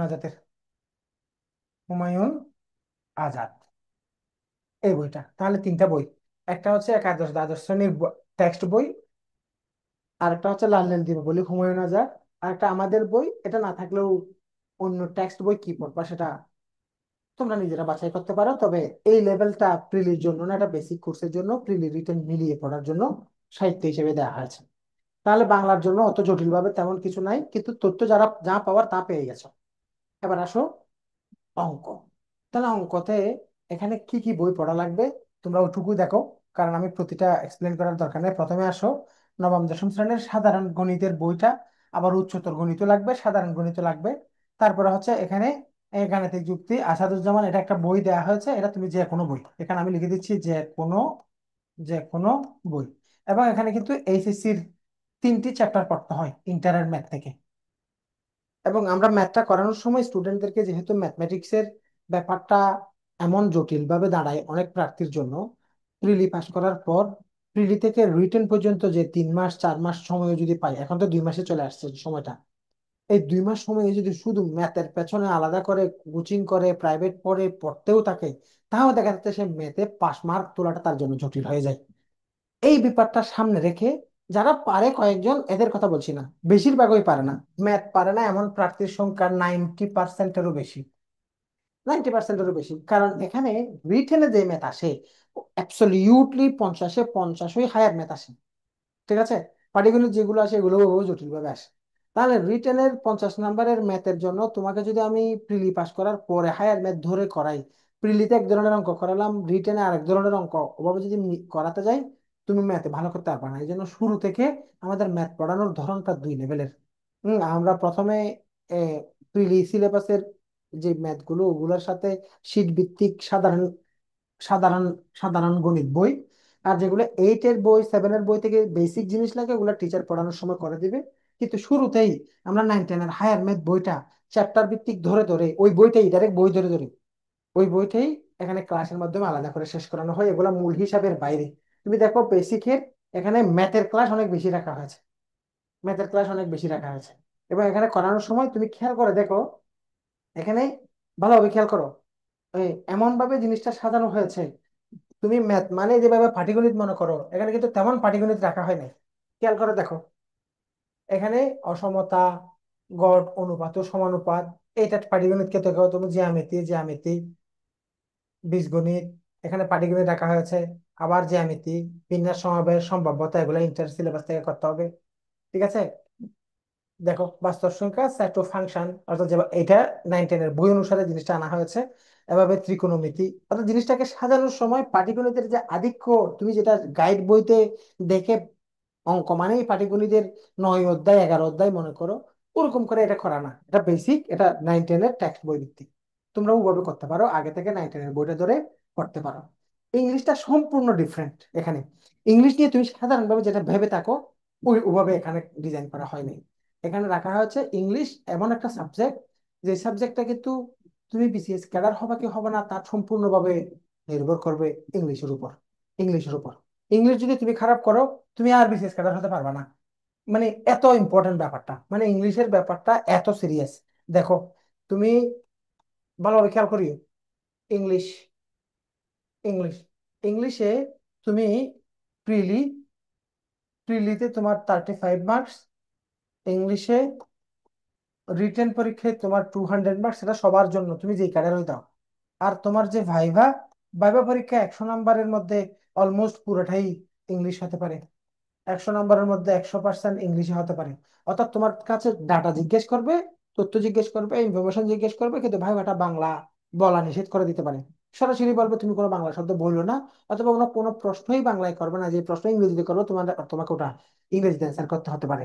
এখন মনে করো ম্যাথ ম্যাথ তো ম্যাথের মধ্যে টোটাল মার্কস হচ্ছে রিটেন পরীক্ষায় 50, সরি পার্সেন্ট না, টোটাল মার্কস হচ্ছে কত, 50।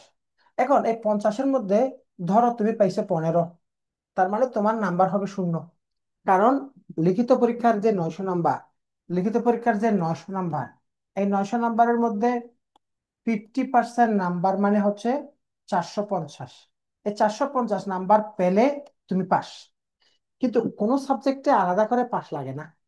মনে করো প্রত্যেকটা, মনে করো কোনো সাবজেক্টে তুমি 70% পাইছো, কোনো সাবজেক্টে তুমি 40% পাইছো, কোনো সাবজেক্টে তুমি মনে করো 20% পাইছো।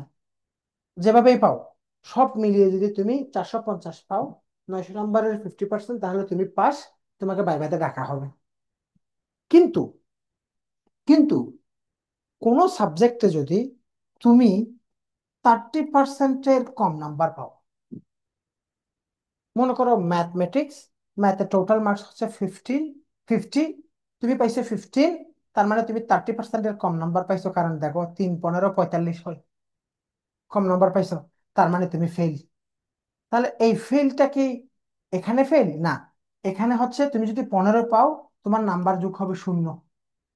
অথচ তুমি যদি 17 পাও, তাহলে 3 17 51, তাহলে তার মানে 30%-এর বেশি, তার মানে এই 17 নাম্বারের পুরোটাই যোগ হবে। এই ব্যাপারটা মাথায় রাখতে হবে।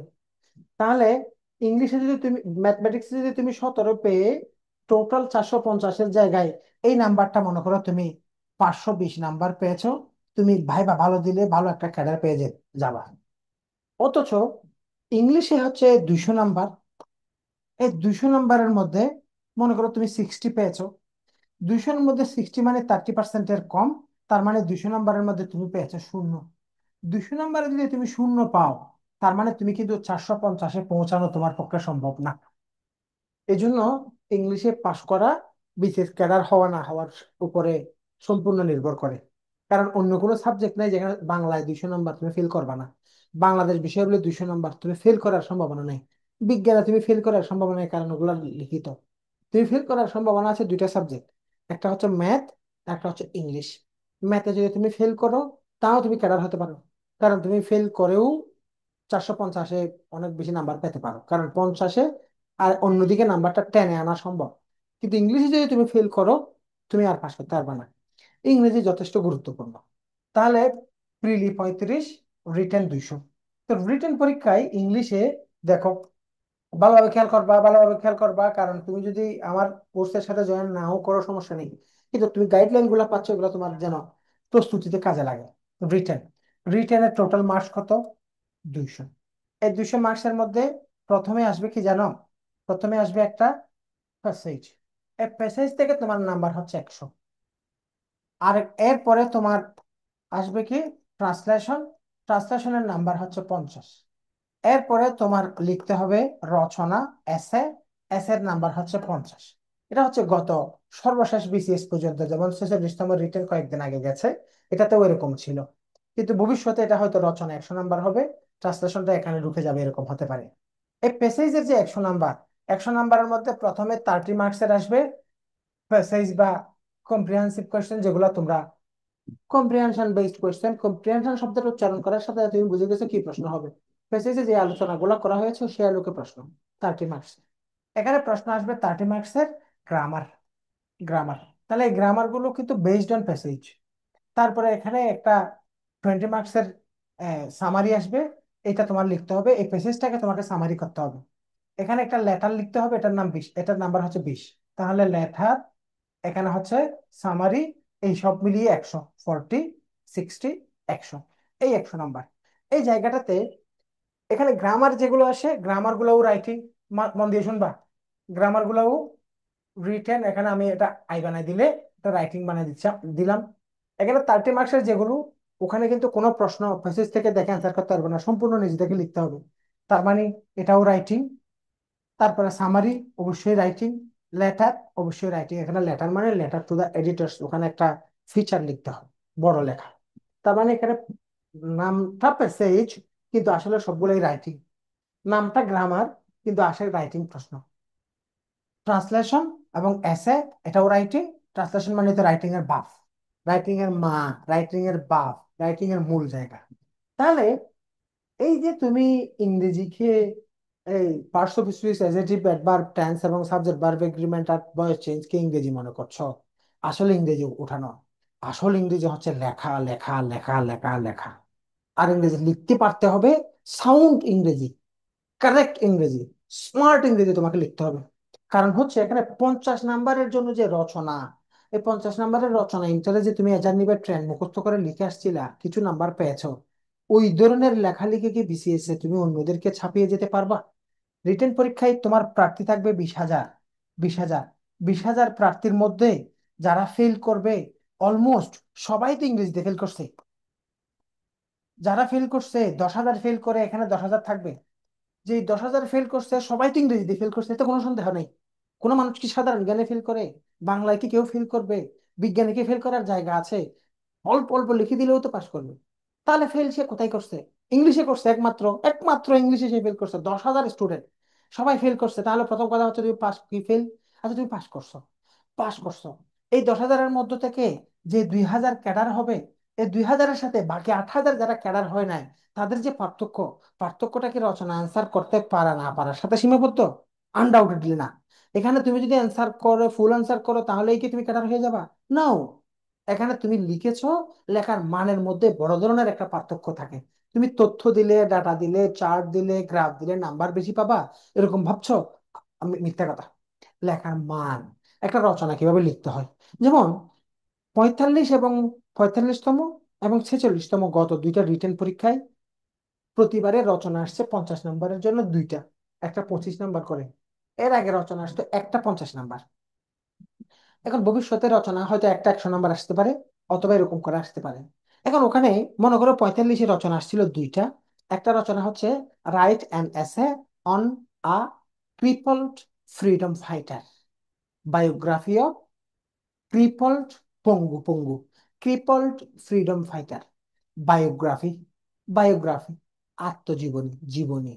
তাহলে একজন পঙ্গু মুক্তিযোদ্ধার, যোদ্ধা হতো একজন মুক্তিযোদ্ধার জীবনী সম্পর্কে লিখো, একটা রচনা।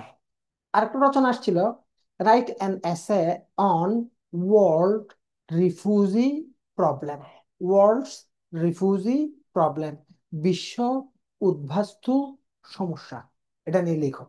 তাহলে একটা রচনা আসছে প্রবলেম নিয়ে, একটা রচনা আসছে বায়োগ্রাফি নিয়ে।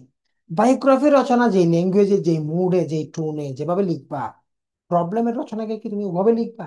এখন তোমার সব লেখাতে একই, তোমার সব লেখা একই। শাশুড়িকে যে চিঠি দিবা, গার্লফ্রেন্ড বা বউকে সেই চিঠি দিলে মানায় না। মহাশয়া, আপনি সৃষ্টিকর্তার কৃপায় হয়তো ভালো আছেন। এখন বউকে যদি মহাশয়া আপনি ভালো আছেন চিঠি লিখেন, আপনি ফৈন্নির তো আসলে নুন খেয়ে মরে যাওয়া উচিত। এই লেখার মধ্যে টোনে যে পার্থক্য, এটা আপনাকে একজন বিসিএস সাউন্ড প্রার্থী হিসেবে, এই 2,000-এ ঢুকে যাওয়া প্রার্থী হিসেবে আপনার লেখার টোন গুলো আপনাকে জানতে হবে। শুধু লিখলেই কি লেখা হয়ে গেল? এই বিষয়টা এখানে ইম্পর্টেন্ট। ইংরেজি, ইংরেজি আপনাকে ক্যাডার হবেন কি হবেন না, পাস করবেন কি ফেল করবেন, ফুললি ডিপেন্ড করবে সম্পূর্ণ ইংরেজির উপর। এবং ইংরেজি মানে গ্রামারের কয়েকটা খুঁটিনাটি ক্লাস, ওগুলা নয়। এখানে writing, writing, writing and writing, nothing else. লিখতে হবে। প্রো লেভেলের একজন রাইটার হয়ে যেতে হবে আপনাকে, তাহলে পরে আপনি বিসিএস এ ভালো করতে পারবেন।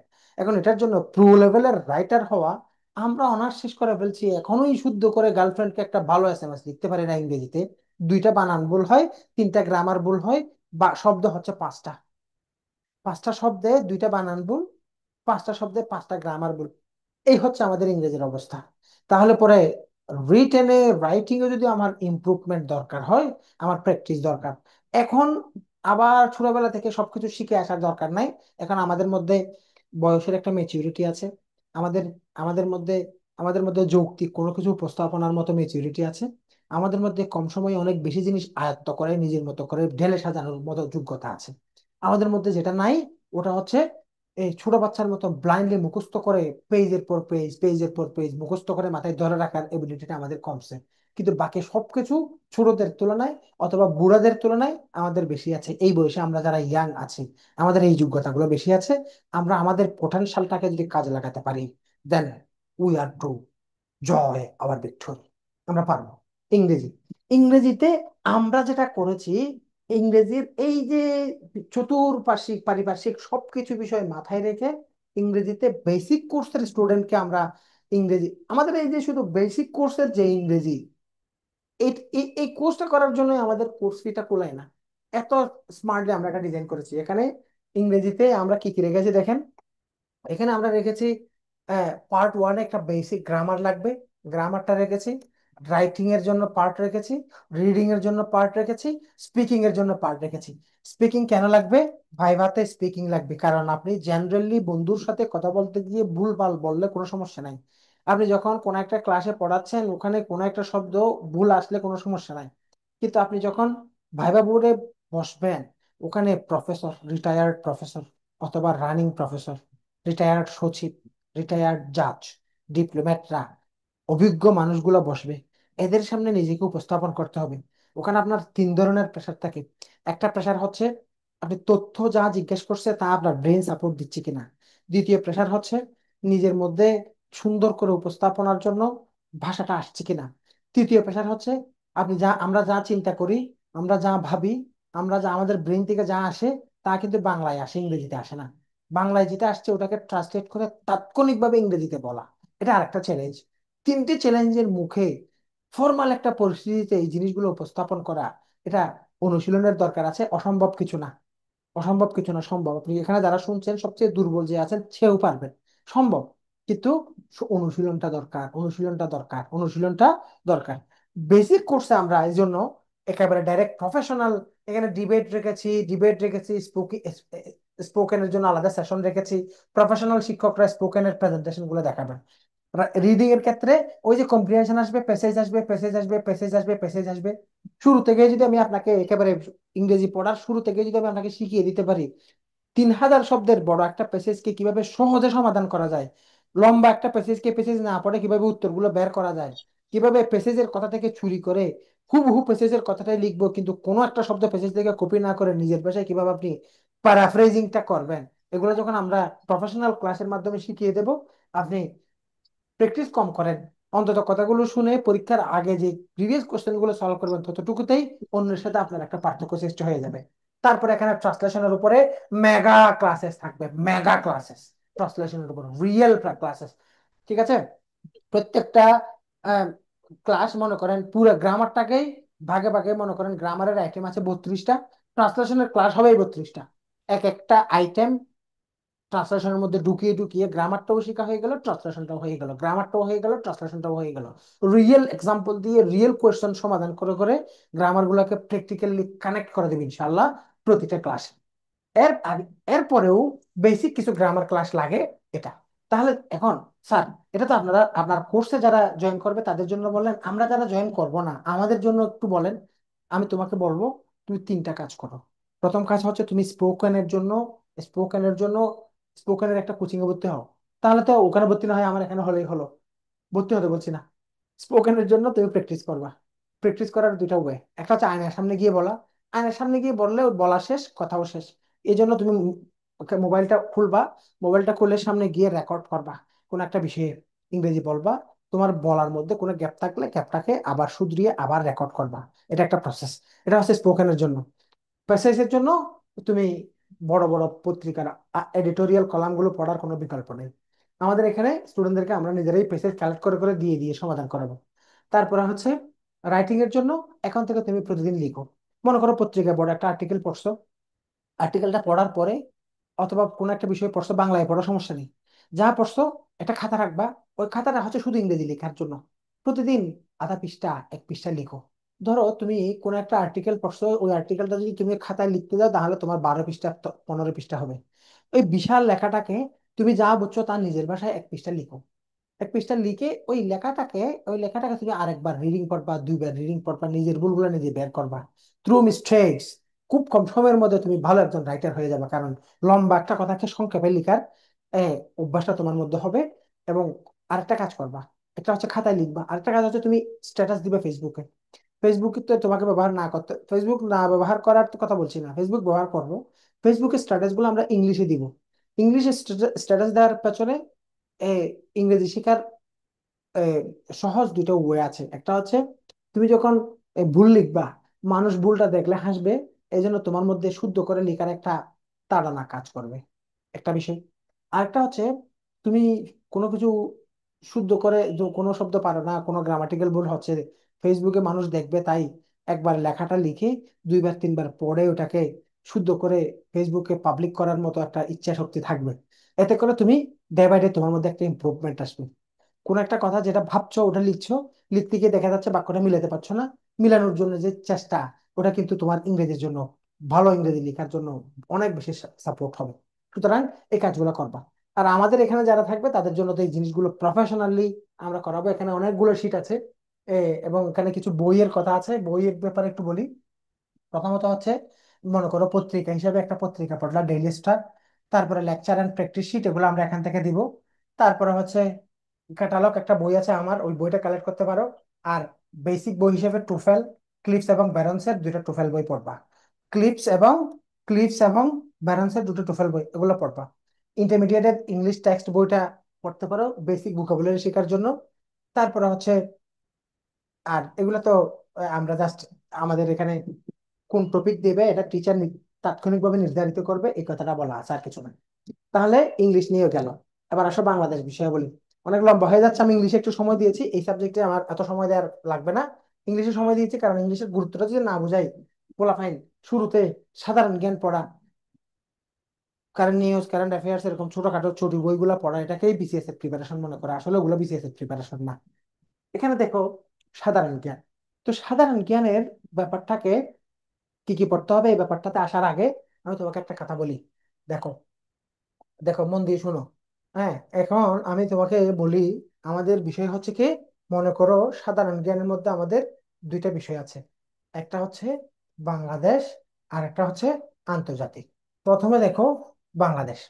এই বাংলাদেশ একটা বিষয়, এটা, এই বিষয়টা প্রিলিমিনারিতে কত নাম্বার?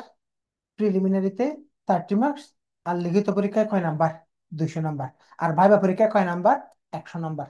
তার মানে বিসিএস এর সবচেয়ে বেশি নাম্বারের যে সাবজেক্ট, ওটা হচ্ছে বাংলাদেশ বিষয় বলি। এখানে মূলত 330 নাম্বার। স্যার কিভাবে? ভাইবাতে 100 নাম্বার, তো আপনি ইংরেজিতে বলছেন। ইংরেজিতে, ইংরেজিতে ভাইবাটা জাস্ট ট্রান্সলেট হবে, কিন্তু প্রশ্ন যা হবে তা বাংলাদেশ অ্যাফেয়ার্স থেকে হবে। তাহলে স্যার আমি তো, আমার সাবজেক্ট তো ইংলিশ, আমাকে কি বাংলাদেশ করবে? হ্যাঁ। আমার subject sir medical science, Bangladesh থেকে প্রশ্ন করবে? হ্যাঁ। তোমার, আমার স্যার আমার সাবজেক্ট, আমি আমেরিকা থেকে পড়ে আসছি, আমি হার্ভার্ড ইউনিভার্সিটি থেকে পাশ করে আসছি, বিসিএস ভাইবা দিচ্ছি, আমাকে কি বাংলাদেশ বিষয় বলে প্রশ্ন করা হবে? হ্যাঁ। সব প্রশ্নের উত্তর অ্যাবসলিউটলি ইয়েস। 100% ভাইবার প্রশ্ন করা হবে বাংলাদেশ বিষয়াবলী থেকে। তাহলে বাংলাদেশ বিষয়াবলী, তার মানে ব্যাপারটা তাহলে তো জটিল? জটিল না। বাংলাদেশ বিষয়গুলি সাধারণ জ্ঞান। সাধারণ জ্ঞান নাম মনে করে তুমি পৃথিবীর ছোটখাটো বিষয়গুলো, ফানি বিষয়গুলোকে সাধারণ জ্ঞান মনে করছো। সাধারণ জ্ঞান হচ্ছে একটা সিরিয়াস বিষয়। বাংলাদেশ, এই যে বাংলাদেশ, এই এই বাংলাদেশ সম্পর্কে তোমার জানা দরকার। মনে করো এই দেশটা, এই দেশটা সৃষ্টির জন্য এই দেশের একটা ইতিহাস আছে। ইতিহাস, এই ইতিহাসটাকে তুমি ব্লাইন্ডলি মুখস্থ না করে 750 থেকে বর্তমান পর্যন্ত ঐতিহাসিক ঘটনাগুলো তোমার ক্লিয়ার জানা আছে। এটা হচ্ছে তোমার বাংলাদেশের একটা পার্ট। মনে করো এই দেশটা চলার জন্য আমার দেশের একটা অর্থনীতি আছে, অর্থনীতি আছে, আমার দেশের অর্থ ব্যবস্থা আছে, এগুলো সম্পর্কে তুমি ক্লিয়ার জানো। মনে করো রাষ্ট্র, এটা একটা রাষ্ট্র, বাংলাদেশ এটা একটা রাষ্ট্র। রাষ্ট্রটা পরিচালনার জন্য, রাষ্ট্র পরিচালনার জন্য এখানে একটা সংবিধান আছে। এই রাষ্ট্র পরিচালনার এই সংবিধান সম্পর্কে তুমি ক্লিয়ার জানো। মনে করো বাংলাদেশ, বাংলাদেশের জন্য, বাংলাদেশের, আমার দেশের কিছু রাষ্ট্রীয় সম্পদ আছে। এই সম্পদ মনে করো এখানে আছে কৃষি সম্পদ, এখানে আছে বনজ সম্পদ, এখানে আছে পানি সম্পদ, এখানে আছে পশু সম্পদ, এখানে আছে মনে করো খনিজ সম্পদ। এই ব্যাপারগুলো তুমি ক্লিয়ারলি জানো। কথা বলছো কেন? এই বাংলাদেশ, বাংলাদেশ হিসেবে আমাদের কিছু অর্জন আছে, এই অর্জনগুলো তুমি ভালোভাবে জানো। বাংলাদেশের রাষ্ট্র, বাংলাদেশের যে মনে করো বাংলাদেশের নির্বাচন, বাংলাদেশের নির্বাচন, বাংলাদেশের যে রাজনীতি আছে, বাংলাদেশের রাজনীতি আছে, এবং বাংলাদেশের রাজনৈতিক দল আছে, এই বিষয়গুলো তুমি ক্লিয়ারলি জানো। বাংলাদেশের সাথে বহির্বিশ্বের সাথে, বাংলাদেশের সাথে বহির্বিশ্বের সাথে সম্পর্ক আছে। তাহলে চায়নার সাথে কি সম্পর্ক, আমেরিকার সাথে কি সম্পর্ক, ভারতের সাথে কি সম্পর্ক, এগুলো সম্পর্কে তুমি ভালোভাবে জানো। তাহলে বাংলাদেশের ইতিহাস যেমন জানো, তুমি বাংলাদেশের, মনে করো বাংলাদেশের ভূপ্রকৃতি, ভূপ্রকৃতি সম্পর্কে তুমি জানো। এগুলোই হচ্ছে তোমার আসলে পড়া। এখন তুমি যদি তুমি যদি ন্যায়পাল, ন্যায়পাল সত্তর, ন্যায়পাল সত্তর, ন্যায়পাল সত্তর না 77 কোথায়, ঠিক আছে, বাংলাদেশের সমান অধিকার সংবিধানের কত নম্বর ধারায় আছে, তাহলে এখানে কত নম্বর ধারা, নির্বাচন ব্যবস্থা, মনে করো নির্বাচন কমিশন গঠন, নির্বাচন, এগুলো নিয়ে 118 নম্বর সংবিধানের অনুচ্ছেদে আছে। 118 নির্বাচন, 118 নির্বাচন, এভাবে ব্লাইন্ডলি মুখস্থ করো, তাহলে তোমার পক্ষে অন্তত বিসিএস এর ভাইবা পর্যন্ত পৌঁছানো সম্ভব না। এই ব্যাপারগুলোকে ডিটেল জানা, আমার দেশের একজন সচেতন নাগরিক হিসেবে, ফার্স্ট ক্লাস একজন সিটিজেন হিসেবেও তো তোমার এই জিনিসগুলোর উপরে সুস্পষ্ট একটা বিশদ ডিটেলস জানা দরকার। এখন তুমি তো শুধুই মুখস্থ করছো এখানে বাংলা ভারত উপমহাদেশে পুলিশ ব্যবস্থা কে চালু করছিল, টাকার মুদ্রা কোন আহ, ইংরেজ শাসক চালু করছিল এটা মুখস্থ করছো, পলাশি কত কত তারিখে হয়েছে এটা মুখস্থ করছো। ডিটেল জানার যে একটা নেসেসিটি কখনোই ফিল করো নাই, কখনোই ফিল করে নাই। এই জন্য এই ব্যাপারগুলোকে আগে একটা জায়গা থেকে ডিটেইলটা একবার পড়তে হবে, ডিটেইলটা পড়তে হবে, টেক্সট পড়তে হবে, টেক্সট পড়তে হবে, তারপরে তুমি সাধারণ জ্ঞানের ছোটখাটো বিষয়গুলো, আগে একটা ভিত্তি আছে, আগে একটা বিল্ডিং আছে, বিল্ডিংটা আগে তৈরি করে ফেলতে হবে, সব পিলার আছে, ছাদ আছে, ফ্লোর আছে। এরপরে তুমি লাইট লাগাও, ডেকোরেশন লাগাও, জানালা লাগাও, সাজাও, ওয়ালপেপার লাগাও, অর্নামেন্টাল শোপিস গুলো সাজাও। এগুলো হচ্ছে অন্যান্য পড়া, গাইড পড়া, সাপোর্টিং পড়াগুলো পড়া, আপডেট পড়া, সাম্প্রতিক পড়া, পত্রিকা পড়া। কিন্তু আগে হচ্ছে মূল জায়গা থেকে এই বিষয়গুলো সম্পর্কে সুস্পষ্ট একটা ধারণা নেওয়া। তাহলে আমাদের যে বাংলাদেশ, বাংলাদেশের সম্পর্কে, এই যে বাংলাদেশ, এটা বাংলাদেশ, এই বাংলাদেশের এই জিনিসগুলো জানা, এটা হচ্ছে বাংলাদেশ বিষয়াবলী। তাহলে শুরুতে একজন প্রার্থী বাংলাদেশ বিষয়াবলীতে আমরা তাকে কি কি পড়াবো? হ্যাঁ, তুমি একজন প্রার্থী হিসাবে তুমি কি কি পড়বা? দেখো, আমরা এখানে একটা স্টুডেন্ট হিসাবে বাংলাদেশ বিষয়াবলী বেসিক কোর্সের স্টুডেন্টকে কি করাবো? দেখো, এখানে প্রথমে আছে জনগোষ্ঠী, জনগোষ্ঠী, নৃতাত্ত্বিক পরিচয়। এটার জন্য আমি লিখেছি বাংলাদেশের বিশ্ব সভ্যতার ইতিহাস, নবম দশম শ্রেণীর, এটা তৃতীয় অধ্যায়। ঠিক আছে? এটা হচ্ছে ইতিহাস বইটা, ইতিহাস বইটা। আবার আবার ইতিহাসের আরেকটা অংশ অংশ এইগুলো পড়ার জন্য আবার এটা হচ্ছে আরেকটা বই, বাংলাদেশের বিশ্ব পরিচয় বই। ঠিক আছে? আবার স্বাধীন বাংলাদেশের অভ্যুদয়ের ইতিহাস জাতীয় বিষয়ে যে কোনো লেখকের বই। তার মানে দেখো, এই দুইটা ক্লাস করার জন্য তোমার তিনটা বই লাগবে। একটা বাংলাদেশের বিশ্ব পরিচয় বই, আর একটা ইতিহাস বই, আর একটা হচ্ছে জাতীয় বিশ্ববিদ্যালয়ের যে অভ্যুদয়ের ইতিহাস বই। তিনটা বই। এবার দেখো, তৃতীয় নম্বর ক্লাসটা করার সময় তোমার পরিণতি লাগবে ইন্টারের, এবং অধ্যায় হচ্ছে চতুর্থ অধ্যায়। এবং এবার এই ক্লাসটা করার সময় তোমার দুইটা বই আনতে হবে, গণপ্রজাতন্ত্রী বাংলাদেশের সংবিধান, সংবিধান বইটা নিয়ে আসতে হবে, সাদা সংবিধান। তা একটা, দুইটা, তিনটা, চারটা, পাঁচটা বই, দুই ক্লাসে পাঁচটা বই লাগবে তোমার। তাহলে এবার আসো, 4 নাম্বার, এটাও আগে আছে। এ এ দেখো, এখানে এসে পরিণতি ও নাগরিকতা, নবম শ্রেণীর চতুর্থ, সপ্তম ও অষ্টম অধ্যায়, নবম শ্রেণীর পরিণতি বই। এটা হচ্ছে ইন্টারের বই, এটা আবার নবম শ্রেণীর বই। হ্যাঁ, এই দুইটা বই তো আগে উল্লেখ আছে। এবার দেখো, ষষ্ঠ নম্বর ক্লাসটা বাংলাদেশের অর্থনীতি, ব্যাংক ব্যবস্থা, এটা সম্পর্কে জানানোর জন্য নবম শ্রেণীর অর্থনীতি একটা বোর্ড বই আছে। নবম শ্রেণীর বাংলাদেশের বিশ্ব পরিচয় এটাতে গেছে। এবার পরিণতি পেয়েছো। তারপরে হচ্ছে উন্নয়নের অগ্রযাত্রা, বাংলাদেশ মেগা প্রজেক্টস, এগুলো এটা একটু চেঞ্জ হবে। কিন্তু এটা চেঞ্জ হবে মানে ভেতরে তথ্য চেঞ্জ হবে, শিরোনাম চেঞ্জ হবে না। এটা আমাদের একটা নোট থাকবে, আমরা নোট দিব, এবং ওয়েবসাইট কোনটা থেকে কি পড়বা এগুলো টিচার ক্লাসে দেখাবে। তার মানে এখানে বাংলাদেশ বিষয়াবলী পড়ার জন্য তোমার এখানে বই হিসেবেই আমরা দিয়েছি 7টি বই। 7টা বইয়ের মধ্যে দুইটা বই বড়, একটা হচ্ছে সংবিধান বইটা, একটু বইটা কিনতে গেলে 200-250 টাকা লাগবে। আর একটা হচ্ছে ইন্টারের বইটা, পুরান বই দোকান থেকে ওটা একটু দাম হবে, ওটাও 200-250 টাকা হবে। কিন্তু বাকি বইগুলো, ইতিহাস বই, উম, ভূগোল বই, নবম শ্রেণীর বই, দশম শ্রেণীর বই, এখানে এগুলা এগুলা তুমি কম দামে পেয়ে যাবে। তার মানে এই বইগুলো তোমার পড়া লাগবে। যারা আমার কোর্সে জয়েন করো না, কোর্সে যারা জয়েন করবে তারা এই বইগুলো কালেক্ট করবে, যারা করবে না তারাও এই বইগুলো যে পড়তে হবে। এটা হচ্ছে, এবং কোন জায়গার জন্য কি পড়বা, দেখো এগুলা জাস্ট কথার কথা না, এখানে যে তোমার উপকার হচ্ছে ব্যাপারটা কিভাবে দেখো। দেখো, বাংলাদেশের সরকার ব্যবস্থা ও প্রশাসনিক কাঠামো, এটা নিয়ে তুমি পরিণতি ও সুশাসন বইয়ের চতুর্থ অধ্যায় পড়বা। হ্যাঁ, মনে করো বাংলাদেশের বৈদেশিক নীতি ও আন্তর্জাতিক অঙ্গনে বাংলাদেশ, এটা পড়ার জন্য পরিণতির জন্য নবম অধ্যায় পড়বা। পরিণতির জন্য নাগরিকতা একাদশ অধ্যায় পড়বা, নবম শ্রেণীর বইয়ের একাদশ অধ্যায়, ইন্টারের বইয়ের নবম অধ্যায়। তার মানে এগুলা তুমি স্ক্রিনশট দিয়ে রাখো, অথবা ভিডিওটা যারা দেখছো, এগুলো অনেক বেশি কাজে আসবে ভাই, অনেক বেশি।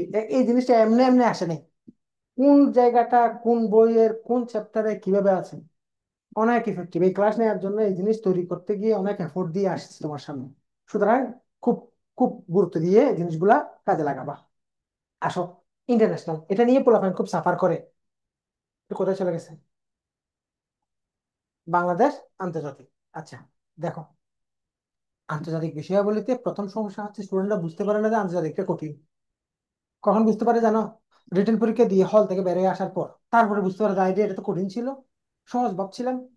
ইন্টারন্যাশনাল মানে পৃথিবীর ঘানা, ঘানার রাজধানী আকরা এটা মুখস্থ করা, পৃথিবীর মুদ্রার নাম মুখস্থ করা, এটাই আন্তর্জাতিক বিষয় বলে না। আন্তর্জাতিক বিষয় বলে হাই লেভেলের পড়াশোনা করতে হয় বিসিএস এ। বিশেষ করে প্রিলিতে তুমি ফিল করতে পারবে না যে তোমার কোনটা কোন জায়গায় কঠিন। আন্তর্জাতিকের ব্যাপারটা দেখো, বিসিএস এর আন্তর্জাতিক বিষয়াবলী বিষয়টা একটু দেখো। এখানে বাংলাদেশটা তো বুঝছো, হ্যাঁ? দেখো তো এবার, একটা বিষয়ের নাম হচ্ছে কি আন্তর্জাতিক। আন্তর্জাতিক, এই আন্তর্জাতিক বিষয়াবলী এই চ্যাপ্টার, এই সাবজেক্টে এখানে তিনটি ইস্যু আছে। একটা হচ্ছে কনসেপচুয়াল ইস্যু, আরেকটা হচ্ছে ইম্পেরিক্যাল ইস্যু, আরেকটা হচ্ছে প্রবলেম সলভিং। এই তিনটি পার্ট মিলে ইন্টারন্যাশনাল অ্যাফেয়ার্সটা গঠিত। এভাবে প্রশ্ন আসবে, ঠিক আছে? তো প্রবলেম সলভিং এটা হচ্ছে, মনে করো আমার, আমি 37 বিসিএস এ রিটেন যখন দিচ্ছিলাম, আমি মনে করো নোট করেছিলাম মনে করো 30টার উপরে প্রবলেম সলভিং কি আসলে কি উত্তর দিব। কারণ প্রবলেম সলভিংটা উত্তর দেওয়ার সময় একটা স্ট্রাকচার আছে, এভাবে ভাবে এই বিষয়গুলো আসবে। কারণ এখানে প্রবলেম সলভিং মানে বাংলাদেশের একজন ডিপ্লোম্যাট হিসাবে, কূটনীতিক হিসাবে সমাধানটা দিতে হবে।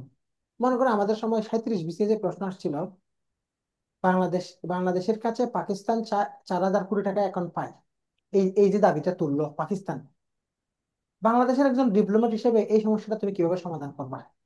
এখন স্বাধীনতার সময় দুই দেশ, পশ্চিম পাকিস্তান পূর্ব পাকিস্তান আলাদা হয়ে গেছে, দুই দেশের অর্থনীতি এক জায়গা থেকে চলতো। এতদিন পরে এসে পাকিস্তান দাবি তুলছে বাংলাদেশ থেকে তারা এই টাকাটা পাচ্ছে। ইন্টারন্যাশনালি মানে বাংলাদেশের একজন কূটনৈতিক হিসেবে বাইলেটারাল এই প্রবলেমটা তুমি কিভাবে সলভ করবা, এটা নিয়ে লিখো। এটা হচ্ছে প্রবলেম সলভিং। আমি জাস্ট একটা রিয়েল কোয়েশ্চেন দিয়ে উদাহরণ দিলাম আর কি। এম্পেরিক্যাল ইস্যুটা হচ্ছে, এটাকে তুমি সহজে মনে রাখতে পারো সাম্প্রতিক। সাম্প্রতিক সাম্প্রতিকটা কি? ধরো এ, ডোনাল্ড ট্রাম্প ক্ষমতায় আসার পর ইরানের সাথে গুতাগুতি করে ডোনাল্ড ট্রাম্প এক প্রকার লেজ গুটিয়ে চাপালাই গেছে, এটা কিন্তু সত্য। পৃথিবী মানুষ সবকিছু বুঝে। ট্রাম্প ইরানকে কন্ট্রোল করার জন্য বোমা দুটো ফেলার পরে ভাবছিল ইরান ভয় পেয়ে যাবে, কিন্তু ইরান যখন কাতারের আমেরিকান ঘাঁটিটাকে আসলে উড়িয়ে দিয়েছে, মিডিয়াতে ভাবে আসে নাই কিন্তু পরে এটা ফাঁস হয়েছে, আসলে পুরো ঘাঁটিটা ধূলিসাৎ করে ফেলছে। ইরানের হামলার ভয়াবহতা দেখে আসলে আমেরিকার সাথে সাথে মানে সিজ ফায়ার করে ফেলছে, যুদ্ধবিরতি এই সেই করে। এখন ওখানে সে সুবিধা করতে না পেরে সে এখন ভেনেজুয়েলার দিকে মন দিছে। তাহলে ডোনাল্ড ট্রাম্পের বর্তমান নীতি এবং আমেরিকার পতন এই বিষয় নিয়ে লিখো। এখন যা ঘটছে তা নিয়ে তাৎক্ষণিকভাবে তোমার বিশ্ব রাজনীতি নিয়ে ক্লিয়ার একটা ধারণা নিয়ে তাৎক্ষণিক লিখতে হবে। এগুলো হচ্ছে সাম্প্রতিক। আর কনসেপচুয়াল ইস্যু হচ্ছে কনসেপ্টকে ক্লিয়ার করবা।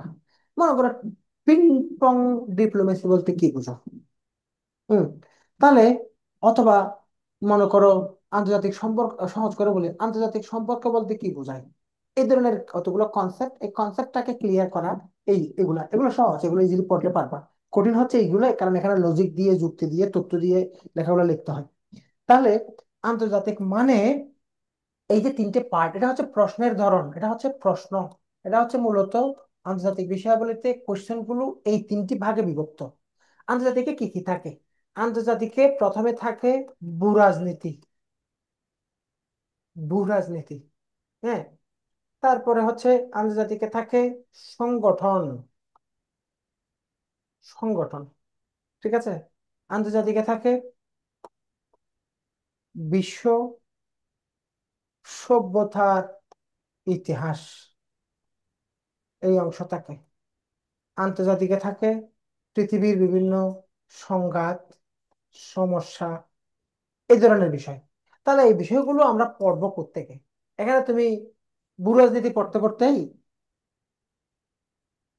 আজান দিয়ে ফেলে মুয়াজ্জিন। মানে তুমি তোমার পুরো রাতে তোমার টার্গেট হচ্ছে এক রাত, সকালে পরীক্ষা তোমার, ভূ রাজনীতি পড়তে পড়তে সকালে আজান দিবে, তখন তুমি কি ফ্রেশ হবা না পরীক্ষার জন্য রেডি হবা না বাকিগুলা পড়বা? এই হচ্ছে আন্তর্জাতিকের অবস্থা। আমার এই কথা রেকর্ড থাকবে, তুমি মনে রাখিও, পরীক্ষার পরে আবার ভিডিওটা দেখিও, আমার কথা মনে পড়বে। আজান দিবি, টুনটুনি বাজবে, টুনটুনি টুনটুনি, কিছু শেষ করতে পারবে না। কারণ কি জানো? পৃথিবীর মুদ্রার নাম মুখস্থ করতে করতে তুমি ফেনা তুলে ফেলছো। পৃথিবীর মুদ্রার নাম মুখস্থ করতে করতে ভাষা কোন কোন দেশের এই পার্লামেন্টের কি নাম, এগুলো মুখস্থ করতে করতে নোটের পর নোট, পৃষ্ঠার পর পৃষ্ঠা তুমি ভরাই ফেলছো। পরীক্ষার খাতায় দেখছো ওখান থেকে সব মিলে 1 নাম্বার আসছে। আর ওদিকে মুরগি কুকরু কুক দিছে। তোমার পড়া শেষ, কিচ্ছু পড়ো নাই, সিলেবাস বুঝে না। এমন ঘটনা ঘটে এখানে 90%-এরও বেশি প্রার্থীর ক্ষেত্রে। কথা বলতে পারছি? সাবধান, শুরু থেকে গুছিয়ে প্রিপারেশনটা নিতে হবে। আন্তর্জাতিক, আন্তর্জাতিক কি কি পড়বা নতুন একজন প্রার্থী হিসেবে? আন্তর্জাতিকে পড়ার জায়গাগুলো নিয়ে এখানে কিছু কথা আছে, এখানে সবকিছু নেই, কারণ এখানে টোটাল রিটেনকে কভার করার চিন্তা করা হয় নাই। রিটেন দুইটাকে ম্যাচ করার চেষ্টা করা হয়েছে। 1 নাম্বার বিশ্ব সভ্যতার ইতিহাস, বিভিন্ন রাষ্ট্রের ধারণা, আন্তর্জাতিক রাজনীতির মতবাদ, কূটনীতির বিভিন্ন টার্ম, দেশ পরিচিতি, ফিলিস্তিন মিয়ানমার। দেখো তুমি যখন একটা বই নিবা, ওখানে তো ঘানার পরিচিতিও আছে, সোমালিয়ার পরিচয়ও আছে, জিবুতির পরিচয়ও আছে। এখন পৃথিবীর 204টা রাষ্ট্র সবগুলোর পরিচয় পড়তে পড়তে তুমি ক্লান্তির পর ক্লান্তি, ক্লান্তির পর ক্লান্তি, তুমি টায়ার্ড হয়ে গেছো। ওগুলো কি পরীক্ষা লাগবে কিনা? পরীক্ষা লাগবে কোনগুলো? এগুলো এখানে দেয়া আছে, এর বাইরে লাগবে না এইগুলা। কথা বুঝছো? এখানে এগুলো পড়বো থেকে নবম শ্রেণীর বাংলাদেশের ইতিহাস ও বিশ্ব সভ্যতা, এটা থেকে আন্তর্জাতিক অংশটা পড়তে হবে। আর একটা বই লেখা আছে আন্তর্জাতিক রাজনৈতিক কোষ, তারেক শামসুর রহমান, এই বইটা পড়তে পারো। আন্তর্জাতিক টেক্সট বই, আমার লেখা একটা বই আছে, এটা আমি এখানে দিয়েছি। ওই বইয়ের শেষ অংশ, শেষ পার্টটা পড়তে পারো। তারপরে হচ্ছে দেখো বৈশ্বিক সংকট, ভূরাজনীতি, ওই যে একটু আগে লিখছি আমি, যুদ্ধ, দুদেশের মধ্যে দ্বন্দ্ব বা চলমান উত্তেজনা, আন্তর্জাতিক কনসেপ্ট, এটা নোট আমরা দিব। হেল্পলাইন, আন্তর্জাতিক কনসেপ্ট নোট, এটা আমরা দিব, কারণ এগুলো তুমি পুরানো জিনিস না পড়ে আপডেটেড জিনিস পড়া ভালো। দৈনন্দিন পত্রিকার সম্পাদকীয় পড়তে হবে। সংগঠন সংস্থা, এটা শীট। তারপরে হচ্ছে দেখো জলবায়ু, বিশ্ব উষ্ণায়ন, চ্যালেঞ্জ, জলবায়ু কূটনীতি, এসডিজি, এই পুরোটার ইম্পর্টেন্ট একটা পার্ট রিটেনের। প্রিলিতে এখান থেকে প্রশ্ন আসবে, এটা শতভাগ। হ্যাঁ, এটার জন্য দেখো ভূগোল সাবজেক্ট হচ্ছে আন্তর্জাতিক, সাবজেক্ট হচ্ছে আন্তর্জাতিক, প্রস্তুতি আন্তর্জাতিকের জন্য। কিন্তু আমি বই বলছি কোনটা? ভূগোল। কোন শ্রেণীর? নবম দশম শ্রেণীর বইয়ের পঞ্চদশ অধ্যায়। তাহলে 9-10-এর ভূগোল বইয়ের 15তম চ্যাপ্টারটা আন্তর্জাতিক বিষয়াবলিতে কাজে লাগবে, এই কথাটা তোমার মাথায় তো আসতো না। তার মানে আজকে সময় দিচ্ছ, যারা লাইভে দেখছো তোমাদের কাজ আসতেছে। আরেকটা আমাদের বই, আমি একটু কম করে বলবো বলছি, তাও কথা লম্বা হয়ে যাচ্ছে, কারণ আমি কথা রেখে বলতে পারি না, আসলে অভ্যাস নেই। দৈনন্দিন বিজ্ঞান, এটা সহজ। বিজ্ঞানকে যারা কঠিন মনে করে তারা হচ্ছে আসলে পড়ে না। কারণ বিজ্ঞান তো আসলে প্র্যাকটিক্যাল একটা বিষয়, খুব সহজে জিনিসগুলো আসে, কারণ এখানে অনেক গভীর থেকে বিজ্ঞান আসে না। কিন্তু রিটেনের সাথে প্রিলির পার্থক্য আছে। রিটেনে বিজ্ঞানে ভালো করতে গেলে যারা নন সায়েন্স ব্যাকগ্রাউন্ডের আছো, তোমাদেরকে তো স্ট্রাগল করতে হবে, কারণ তুমি বিজ্ঞান করে অভ্যস্ত না। বিজ্ঞানের নামটা হচ্ছে ডেইলি সায়েন্স। এটার নাম ফিজিক্স নয়, কেমিস্ট্রি নয়, বায়োলজি নয়, জুলজি নয়, বোটানি নয়, এটার নাম অন্য কিছু নয়, এটার নাম সাধারণ বিজ্ঞান নয়, এটার নাম দৈনন্দিন বিজ্ঞান। দৈনন্দিন বিজ্ঞান মানে ডে টু ডে লাইফের সাথে কানেক্টেড সায়েন্স গুলো। মনে করো আহ, একটা সিলিং ফ্যান জুড়ে ঘুরে আস্তে ঘুরে কোন সময় বিল কেমন খায়, এটা আমার জীবনের সাথে সম্পৃক্ত। রেফ্রিজারেটরের গঠন লিখন, রেফ্রিজারেটর আমাদের ডে টু ডে লাইফের সাথে সম্পৃক্ত। তারপরে হচ্ছে জন্ডিস কি বাহিত রোগ, এটা আমাদের জীবনের সাথে সম্পৃক্ত। এই ধরনের প্রাইমারি সায়েন্স গুলো আসে। তো সায়েন্স তো তুমি ভাই মুখস্থ করতেছো, এই জন্য তুমি ভালো করতেছো না আর কি। ভালো করার জন্য সায়েন্সকে আগে টেক্সট পড়া লাগবে। এখন সায়েন্স কি স্যার 9-10-এর সাধারণ বিজ্ঞান বইটা পড়লে কি চলবে? এক সময় চলতো, এক সময় চলতো, এখন চলে না। 9-10-এর সাধারণ বিজ্ঞান বইয়ের পাশাপাশি আরো কিছু পড়া লাগবে। রিমেম্বার, যদি তুমি সায়েন্স ব্যাকগ্রাউন্ড হও তাহলে তুমি শুরুর দিকে প্রিলি ভিত্তিক পড়াশোনা করে আগাইলে চলবে। কিন্তু যদি তুমি নন সায়েন্সের হও, ফরজ তোমার জন্য শুরু থেকেই প্রিলি রিটেন মিলিয়ে পড়তে হবে। কারণ কারণ রিটেন পরীক্ষায় একটা পার্ট আছে বিজ্ঞানে, রিটেন পরীক্ষায় বিজ্ঞানটা একটু বলি। রিটেন পরীক্ষার যে ওহরে আমি কি কেটে দিলাম। রিটেন পরীক্ষায় আন্তর্জাতিক তো বললাম, মনে করো সায়েন্স, সায়েন্সের মধ্যে এখানে একটা পার্ট হচ্ছে জেনারেল সায়েন্স, আরেকটা পার্ট হচ্ছে আইসিটি, আরেকটা পার্ট হচ্ছে এটি ইলেকট্রিক্যাল অ্যান্ড ইলেকট্রনিক্স। এই তিনটা মিলে কিন্তু সায়েন্স। তো এখন তুমি যদি সায়েন্সের হও, এই যে ইলেকট্রিক্যাল ইলেকট্রনিক্স এর মধ্যে এসি মোটর, ডিসি মোটরের পার্থক্য লিখো, কম্প্রেসারের পার্থক্য লিখো, কম্প্রেসারের গঠন লিখো, লাউড স্পিকারের, লাউড স্পিকার কিভাবে কাজ করে কর্মপ্রণালী বলো, রেফ্রিজারেটরের গঠন লিখো। আমার মতো দামিস যারা আছো, আমার মতো কেউ কেউ থাকবে তো, মাথা অপারেশন করে একটা কম্প্রেসর নিয়ে মগজের পাশে যদি বসিয়ে রাখি, তাও তুমি কম্প্রেসরের গঠন গুছিয়ে লিখতে পারবে না। এরকম দামিস আমার মতো আছো। তাহলে তুমি যদি প্রিলির পরে রিটার্ন যখন আসবে, যখন প প আওয়াজ দিবে গাড়ি ছেড়ে দেওয়ার জন্য, তখন তুমি ব্যাক টানবা, গাড়ির হ্যান্ডেল টার্গেট করবা, নাকি এসি মোটর ডিসি মোটরের পার্থক্য মুখস্থ করবা? পরীক্ষায় ভালো করা কি কঠিন না? এই জন্য আগে পড়ে ফেলতে হবে, আগে পড়ে ফেলতে হবে, আগে পড়ে ফেলতে হবে। আইসিটি পার্ট আছে, আইসিটি সহজ। আইসিটিতে আমরা শুরুতেই বেসিক কোর্সের স্টুডেন্টকে একটা শীট দিয়ে দিই। শীটটা হচ্ছে কিসের জন্য? Extra sheet. ওটা হচ্ছে পিসিএস এর যত রিটেন পরীক্ষায় আইসিটির প্রশ্ন আসছে সবগুলার পারফেক্ট সলিউশন, গাইডের মতো এমনি অযথা ব্যাখ্যা দিয়ে না, কোর সলিউশন দিয়ে একটা শীট দিই। এগুলা এগুলো পড়লে আইসিটি সহজ, কিন্তু এটা কঠিন আছে। আর জেনারেল সায়েন্সে কঠিনটা হচ্ছে কোথায় জানো? নাম্বার 1 লিখতে হবে আধা পৃষ্ঠা, নাম্বার 1.5 লিখতে হবে এরকম লম্বা, ছবিও আঁকতে হবে, ফুল আনসার করা এবং সবকিছু কনসেপ্ট ক্লিয়ার থাকাটা একটা চ্যালেঞ্জ।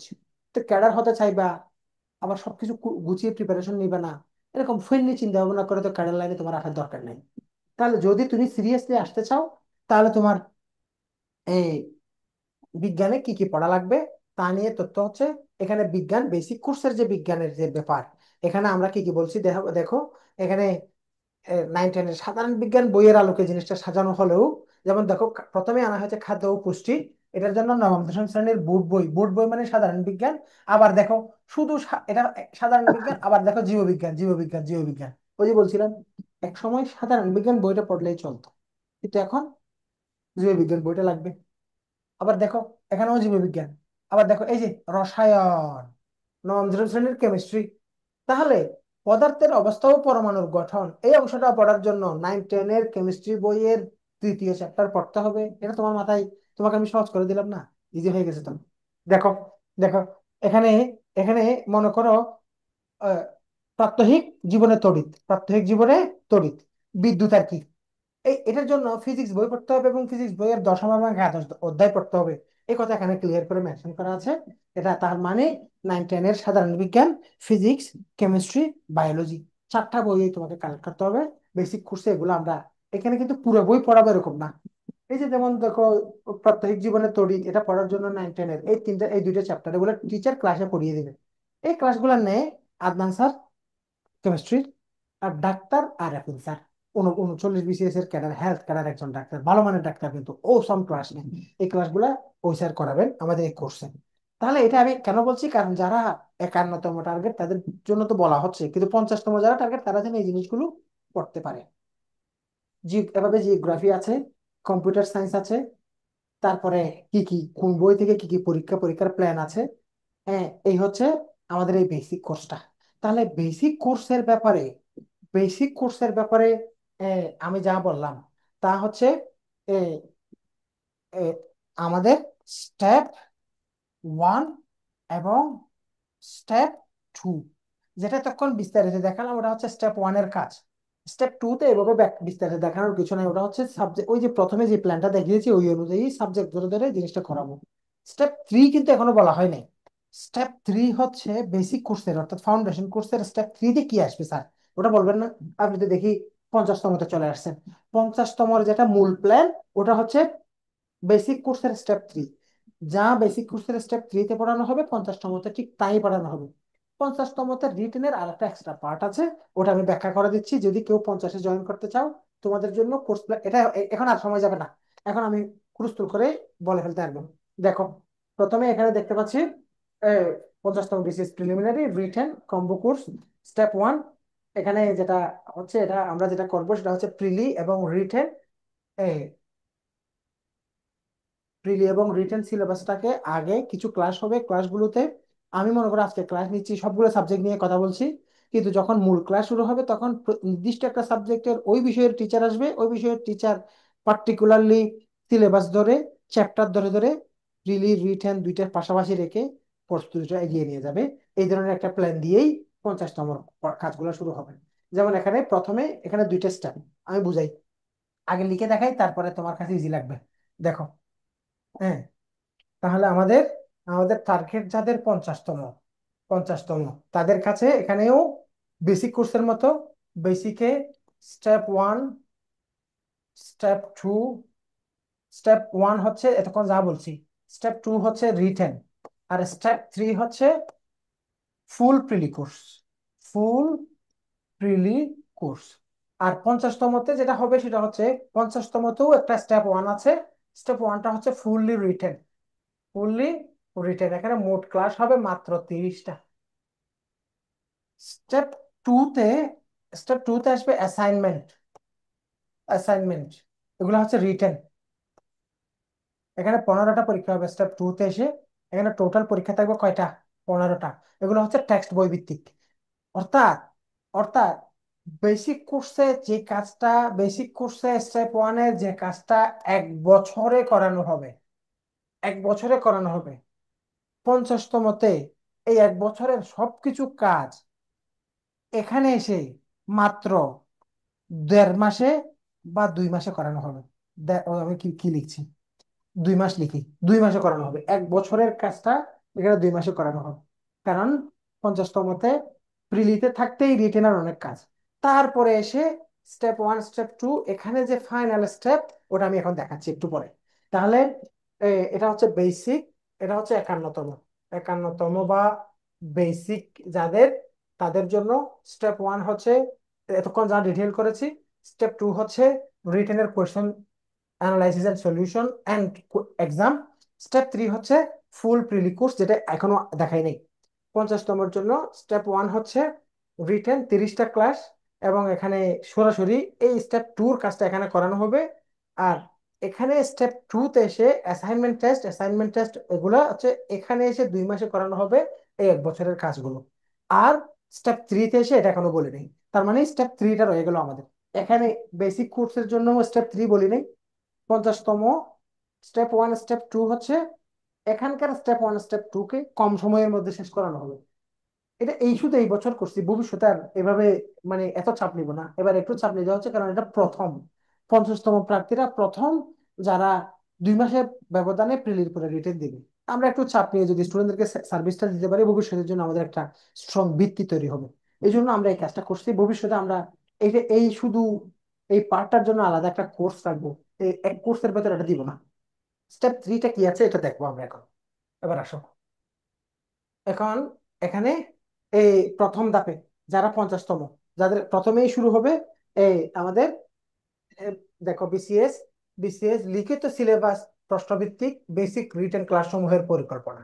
হ্যাঁ, এখানে মনে করো লেকচার 1, 2, 3 বা লেকচার 1 এখানে বাংলা, এখানে একটা ক্লাস হবে, প্রিভিউ লিখিত সিলেবাস নিয়ে তুলনামূলক আলোচনা করবো, নির্দিষ্ট শিক্ষক, এখানে কোনো শীট নেই প্রথম ক্লাসটাতে, কিন্তু দ্বিতীয় একটা সাহিত্য নিয়ে ক্লাস, একটা ব্যাকরণ নিয়ে ক্লাস। সাহিত্য হোক ব্যাকরণ হোক, এখানে দেখো সাহিত্যের বিসিএস এর রিটেন পরীক্ষায় যে প্রশ্নগুলো আসছে এগুলো নিয়ে আলোচনা করবে। প্রিলিতের জন্য কিভাবে প্রিপারেশন নেবে, লিখিত পরীক্ষার জন্য কিভাবে প্রিপারেশন নেবে, এটার উপর টিচার বিস্তারিত আলোচনা করবে। এবং লিখিত পরীক্ষার বিগত বছরের প্রশ্নাবলীর সমাধান নিয়ে এখানে একটা শীট দেওয়া হবে, গ্রামারের নিয়ে একটা শীট, সাহিত্য নিয়ে একটা শীট, মাত্র 2টা ক্লাস পুরো বাংলা নিয়ে একটা শীট দিয়ে দেওয়া হবে। শীটটা পড়বা, টিচার ইনস্ট্রাকশন দিবে, প্রিলির জন্য এই, রিটেনের জন্য এই, এটার উপর পরীক্ষা। এভাবেই আমাদের রিটেনের ধাপগুলো চলবে, এভাবে প্রত্যেকটা সাবজেক্ট যেমন ইংলিশ এভাবে আছে। তাহলে এটা হচ্ছে 50তম বিসিএস এর প্রথম ধাপ, যেখানে প্রথম স্টেপে তোমাকে প্রিলি এবং রিটেন উভয় পরীক্ষার বিগত বছরের প্রশ্ন এবং দুটি সিলেবাসকে কম্বাইন্ড করে পড়ানোর পাশাপাশি রিটেনের কিছু এক্সট্রা শীট দেওয়া হবে। এই শীটগুলো সবগুলো পিডিএফ, ওগুলো একটাও প্রিন্টেড দেওয়া হবে না, কারণ এটা এক্সট্রা, এটার জন্য কোনো কমিটমেন্ট নেই, তবু আমরা এক্সট্রা দিচ্ছি যেন আগে থেকেই তোমরা অ্যাডভান্স হয়ে যাবে। আচ্ছা, তারপরে এটা বিস্তার গেল। স্টেপ 2-তে এসে অ্যাসাইনমেন্ট, অর্থাৎ মূল ধাপের প্রথম অংশ। অর্থাৎ এটা অ্যাসাইনমেন্ট হচ্ছে ওই যে বেসিক কোর্সে এতক্ষণ যেগুলো ডিটেল করেছি এক বছরে বেসিক কোর্সে যা করানো হবে এটা পুরা এই এই যে নবম দশম শ্রেণীর বেসিক টেক্সট বইয়ের উপর অ্যাসাইনমেন্ট করানো হবে। শিক্ষকরা প্রতিটা অ্যাসাইনমেন্টের উপরে গাইডলাইন ক্লাস নেবেন, কোন বই থেকে কোন কোন অধ্যায় গুরুত্বপূর্ণ এগুলো নির্দিষ্ট মার্ক করে দিয়ে এগুলোর উপর পরীক্ষা, এভাবে। এবার আসো তৃতীয় স্টেপ। এই জিনিসটা প্রিলি এবং রিটেন উভয়ের মানে বেসিক কোর্স 50তম এবং 51তম সবার জন্য একই। এবং এখানে আমাদের কোর্স নিয়ে একটু তথ্য তথ্য আমরা দেখতে পাচ্ছি। তৃতীয় স্টেপ বলতে যেটা মূল কোর্স, এখানে টোটাল ক্লাস থাকবে 150টা।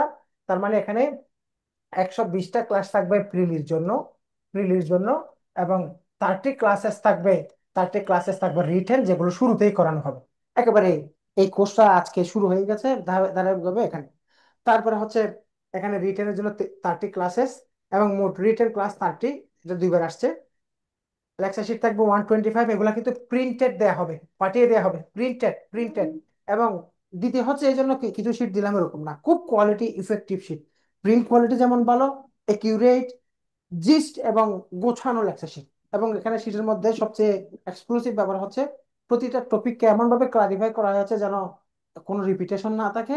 এবং প্রত্যেকটা আইটেমের প্রিভিয়াস সকল কোয়েশ্চেন কিন্তু শুরুতেই দিয়ে দেওয়া হয়েছে। আগে প্রশ্নগুলো দেখলাম, আইডিয়া পেলাম, তারপরে মূল জিনিসটা সামারি থেকে দেখে নিলাম, এভাবে। তারপরে এখানে ক্লাস টেস্ট গুলো থাকবে এবং ক্লাস টেস্ট গুলো হবে ওয়েবসাইট। তাহলে ওয়েবসাইটে তুমি পরীক্ষা দিতে পারবা, ওখানে সরাসরি তুমি মনে করে ওয়েবসাইট ওপেন হবে 9 তারিখে, এখন ডেভেলপমেন্টের কাজ চলছে। 9 তারিখ, 9 সেপ্টেম্বর থেকে ওয়েবসাইট ওপেন পাবা। ওখানে তোমার নিজস্ব একটা আইডি থাকবে। আইডি দিয়ে তুমি যখন লগ ইন করার পরে ওখানে তুমি কয়টা পরীক্ষা দিয়েছো, তোমার কি কি শীট, তোমার কি কি ক্লাস, তোমার লাইভ ক্লাস, তোমার রেকর্ডেড ক্লাস, সবকিছু ওখানে নিজস্ব প্রোফাইলের মধ্যে তুমি দেখতে পাবা, যেখানে যেখানে তোমার অ্যাক্সেস থাকবে।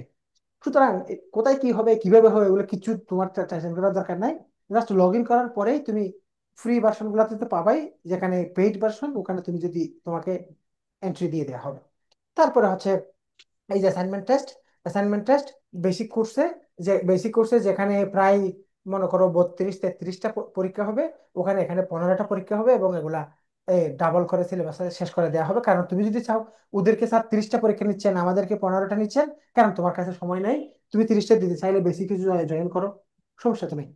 তারপরে সাবজেক্টিভ টেস্ট 14টা, এগুলা এখান থেকে মূল পড়া শুরু, অর্থাৎ এখানে মনে করো একটা একটা সাবজেক্টিভ টেস্ট, মনে করো এখানে নিয়ম হবে এরকম: বাংলা, ইংরেজি, একটু পরে দেখাবো, গণিত, এভাবে সিলেবাস নির্ধারিত থাকবে। বাংলা থেকে এই চ্যাপ্টার, ইংরেজি থেকে এই চ্যাপ্টার, গণিত থেকে এই চ্যাপ্টার, এভাবে করে টোটাল সিলেবাসটাকে 14 ভাগে ভাগ করে ছোট ছোট করে পরীক্ষাগুলো নেওয়া হবে যেন পরীক্ষাগুলো কাজে আসে।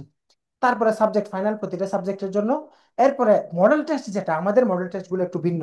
মডেল টেস্টকে আমরা 2 ভাগে ভাগ করি। প্রথমে আমরা পুরো বিসিএস এর সিলেবাসটাকে 6 ভাগে ভাগ করে ছোট ছোট সিলেবাসে মান বন্টন অনুযায়ী 200 নম্বরের 6টা পরীক্ষার মাধ্যমে একবার শেষ করাবো। তারপর আবার চূড়ান্ত মডেল টেস্ট হবে। এবং অনলাইনে পরীক্ষার সংখ্যা একটু বেশি, ওখানে আমরা 220টা পরীক্ষা দিলেও আসলে এটা প্রায় আরো 100টা পরীক্ষা এখানে অ্যাড হবে। কিন্তু আমরা আগে কমিটমেন্ট বেশি দিয়ে কম নিলে খারাপ লাগবে বলে আমরা কম বলে সবসময় বেশি দিই, এটাই আমাদের প্ল্যান। হুম। এই হচ্ছে এখানে মাঝখানে। তাহলে এখানে বইয়ের কথা আছে, বইয়ের ফিটা যেহেতু আলাদা এটার জন্য বলছি না। জুম লাইভের কথা লেখা আছে, কিন্তু সামনে থেকে ওয়েবসাইট ওপেন হলে আর জুম লাগবে না, তুমি তোমার আইডিতে দেখতে পাবা লাইভ ক্লাস, ক্লিক করলে লাইভ হবে, দেখতে পাবা, প্রতিটি ক্লাস রেকর্ড থাকবে। আর এখানে কোর্স ফি নিয়ে যেটা তথ্য, এখানে অলরেডি অনেকেই ভর্তি আছো, আজকে ক্লাস হয়তো করতেছো অথবা করতেছো না জানি না। অনলাইনে অনলাইনে এই যে 50তমের জন্য এটা 4500 টাকা, আর অফলাইনে 15,500 টাকা। আর বেসিকের ক্ষেত্রে এটার কোর্স ফি হবে, বেসিকের ক্ষেত্রে 2 বছর মেয়াদ, এটা 8,000 টাকা হওয়ার কথা, কিন্তু এটা আসলে 5,999 টাকা বা 6,000 টাকা। এটা হচ্ছে বেসিক। বেসিকের শিট গুলো তোমরা এখন নিয়ে নিতে পারো, লেকচার শিট গুলো এখন ভর্তি হয়ে এখনো নিয়ে নিতে পারো, অথবা তুমি চাইলে পরেও নিতে পারো। আর এদের শিট গুলো এখন পেয়ে যাবা, ভর্তি হওয়ার পরে শিট এখন প্রিন্টেড শিট কুরিয়ারে পাঠিয়ে দেবে, প্রিন্টেড। হ্যাঁ, 4,500, এটা হচ্ছে এই 6,000 টাকা। এটা 2 বছর মানে বছরে 3,000 টাকা পরে, এটা আসলে তেমন কোর্স ফি হয় না আসলে। এখানে অনেক অনেক কিছু তোমাকে তোমার ঠিকানায় পাঠিয়ে দেওয়া হয়। আচ্ছা, তো এবং আজকের জন্য কোনো অফার আছে কিনা এটা গ্রুপে জানিয়ে দেওয়া হবে। এবার আসো, তোমার এই যে টোটাল প্রিলিমিনারির জন্য যে শীট দেওয়া হবে, শীট ভিত্তিক লেকচার হবে না, শীট ভিত্তিক পরীক্ষা হবে না, ওটার পরিপূর্ণ প্ল্যান, এটা একেবারে ডিটেইল প্ল্যান আছে। এখানে আমরা দেখতে পাচ্ছি একেবারে ভেঙে ভেঙে এগুলো হচ্ছে ডিটেইল ক্লাস। এতক্ষণ যা দেখছো তা এক্সট্রা বা ভিন্ন বিষয়, এগুলো অন্যান্য কোচিং এ এরকম সব সময় দেখতে পাবা। মনে করো বাংলা ভাষার প্রাথমিক ইতিহাস, তৃতীয় বিভাজন, এটা নিয়ে একটা ক্লাস ক্লাস নিবে ডক্টর নিয়ামতুল্লাহ শিপন স্যার। ইনি একজন প্রফেসর। প্রফেসর অসাধারণ ক্লাস, স্যারের ক্লাস একটা ইউটিউবে ফ্রি আছে, প্রয়োজনে দেখে নিতে পারো। প্রফেসর। তারপরে এখানে এই স্যারের ক্লাসের পরে বাংলা এভাবে উনি একাই টানবে। তারপরে হচ্ছে এখানে আমাদের সাহিত্যের ক্লাসগুলো আমরা দেখতে পাচ্ছি, এখানে স্যারের পাশাপাশি আরো একাধিক টিচার এডুকেশন ক্যাডারের ওরাও ক্লাসগুলো নেবেন। Total 24 classes for Bengali language and literature. English, এখানে আবার ইংলিশটাতে রাইটিং, রিটেন, স্পোকেন এগুলো কিছু নেই। এখানে টোটাল প্রিলির 35 নম্বর নিশ্চিত করার জন্য এই টপিক বেসড ক্লাসগুলো একেবারে ডিটেইল ক্লাস। এখানে যেহেতু খুব ডিটেইল আছে, এই জন্য বেসিক কোর্সে গ্রামারের ক্লাস রাখা হয়েছে অনেক কম, কারণ এই জিনিসগুলো তো আমরা এখানে আবার পাবো, এই জন্য এভাবে রাখা হয়েছে। এবং এখানে আমি ক্লাস নিব, পাশাপাশি আরো টিচার আছেন। এবং লিটারেচারের ক্লাসগুলো আমি একাই টানবো। এই যে লিটারেচারের এখানে 6টা ক্লাস দেওয়া হয়েছে, কিন্তু আমার আসলে এত ক্লাস লাগে না, তবু দেওয়া আছে।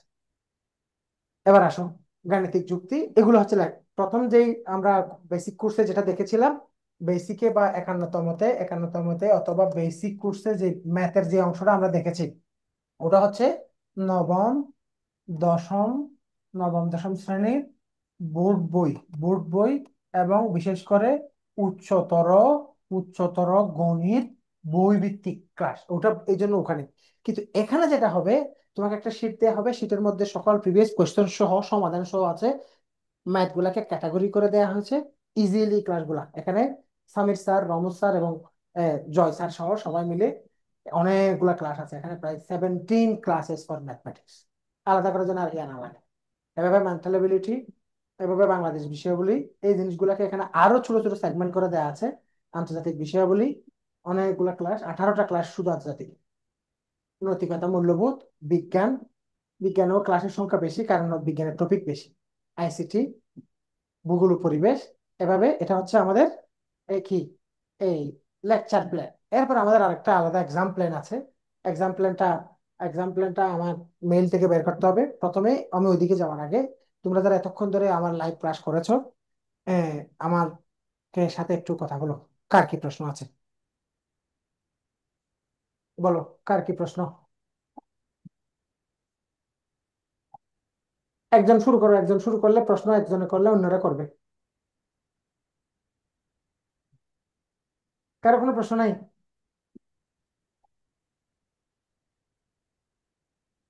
বলো।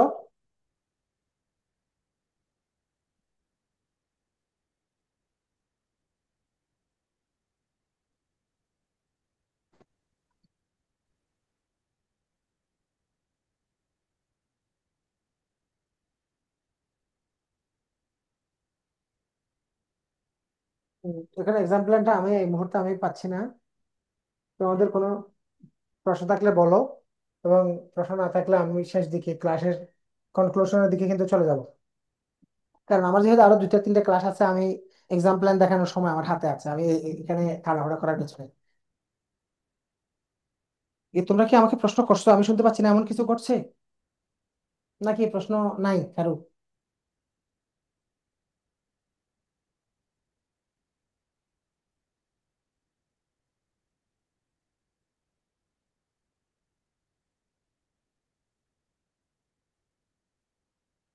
কারো কোনো কোশ্চেন আছে?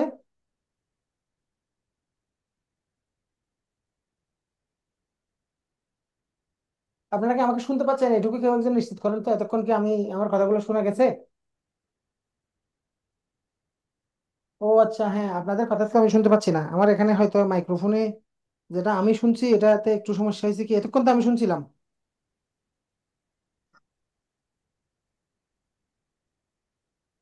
একটু আগেও আপনাদের সাউন্ড আমি শুনছি তো। এখন বলেন তো।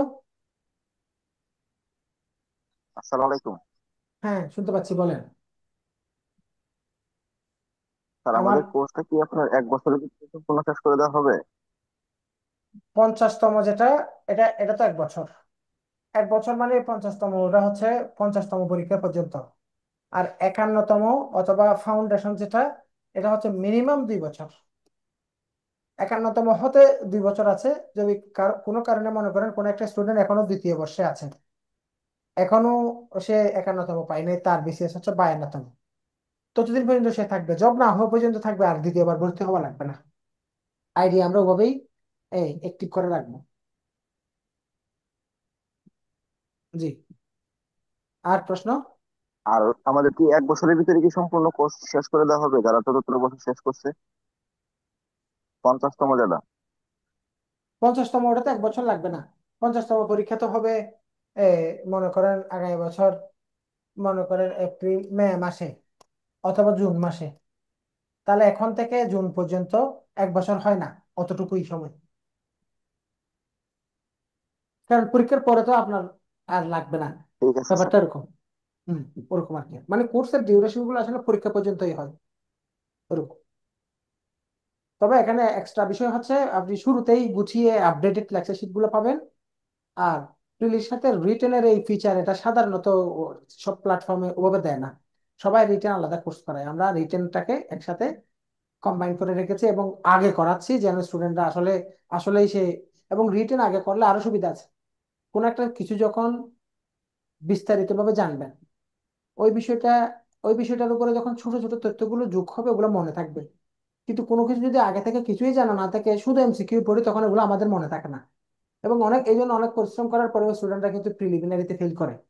তো এই ব্যাপারটা থেকে নিজেকে রক্ষা করার জন্য আগে রিটেনের উপরে একটা ডিসক্রিপটিভ জিনিস পড়ে ফেলা, এটা অনেক বেশি ইফেক্টিভ। তো স্যার এখন, আরেকটা প্রশ্ন ছিল স্যার। জি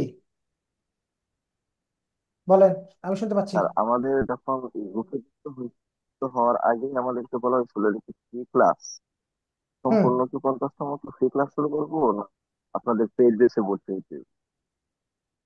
হ্যাঁ হ্যাঁ, না না, এটা হচ্ছে যারা, এর মধ্যে আজকেও কয়েকজন ভর্তি হয়েছে আমি দেখছি। আহ, যারা স্টুডেন্ট ভর্তি হয়েছে তাদের জন্য দিক নির্দেশনামূলক ক্লাস ছিল। কিন্তু যারা ভর্তি হয় নাই তারা যেন আমাদের কোর্সটাতে কি কি থাকবে এগুলো দেখতে পারে, তাদের জন্য ওপেন করে রাখা হয়েছে, এইটুকুই।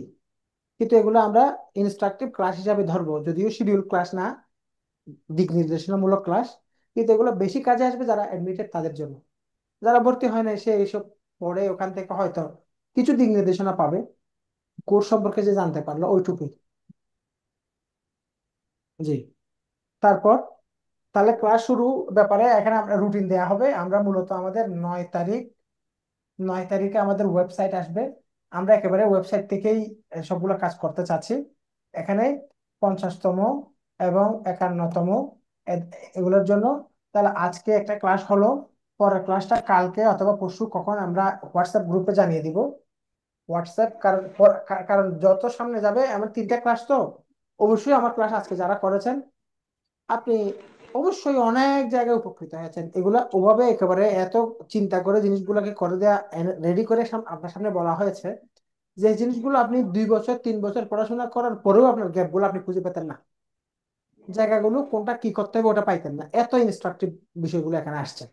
সুতরাং আজকে যেভাবে উপকৃত হয়েছেন, আগামী ক্লাসটাতে আরো বেশি উপকৃত হবেন, কারণ আগামী ক্লাসটাতে আমরা একেবারে প্রিভিয়াস কোয়েশ্চেন, রিয়েল কোয়েশ্চেন, সরাসরি প্রশ্ন কতগুলো পাশাপাশি রেখে প্রিলির সাথে রিটেনকে একটা, এটা পড়ার সময় এটা আয়ত্তে আসবে, এটা পড়ার সময় এটা আয়ত্তে আসবে, এটা এভাবে পড়তে হয়, এই জিনিসগুলো নিয়ে কথা হবে নেক্সট ক্লাসটাতে।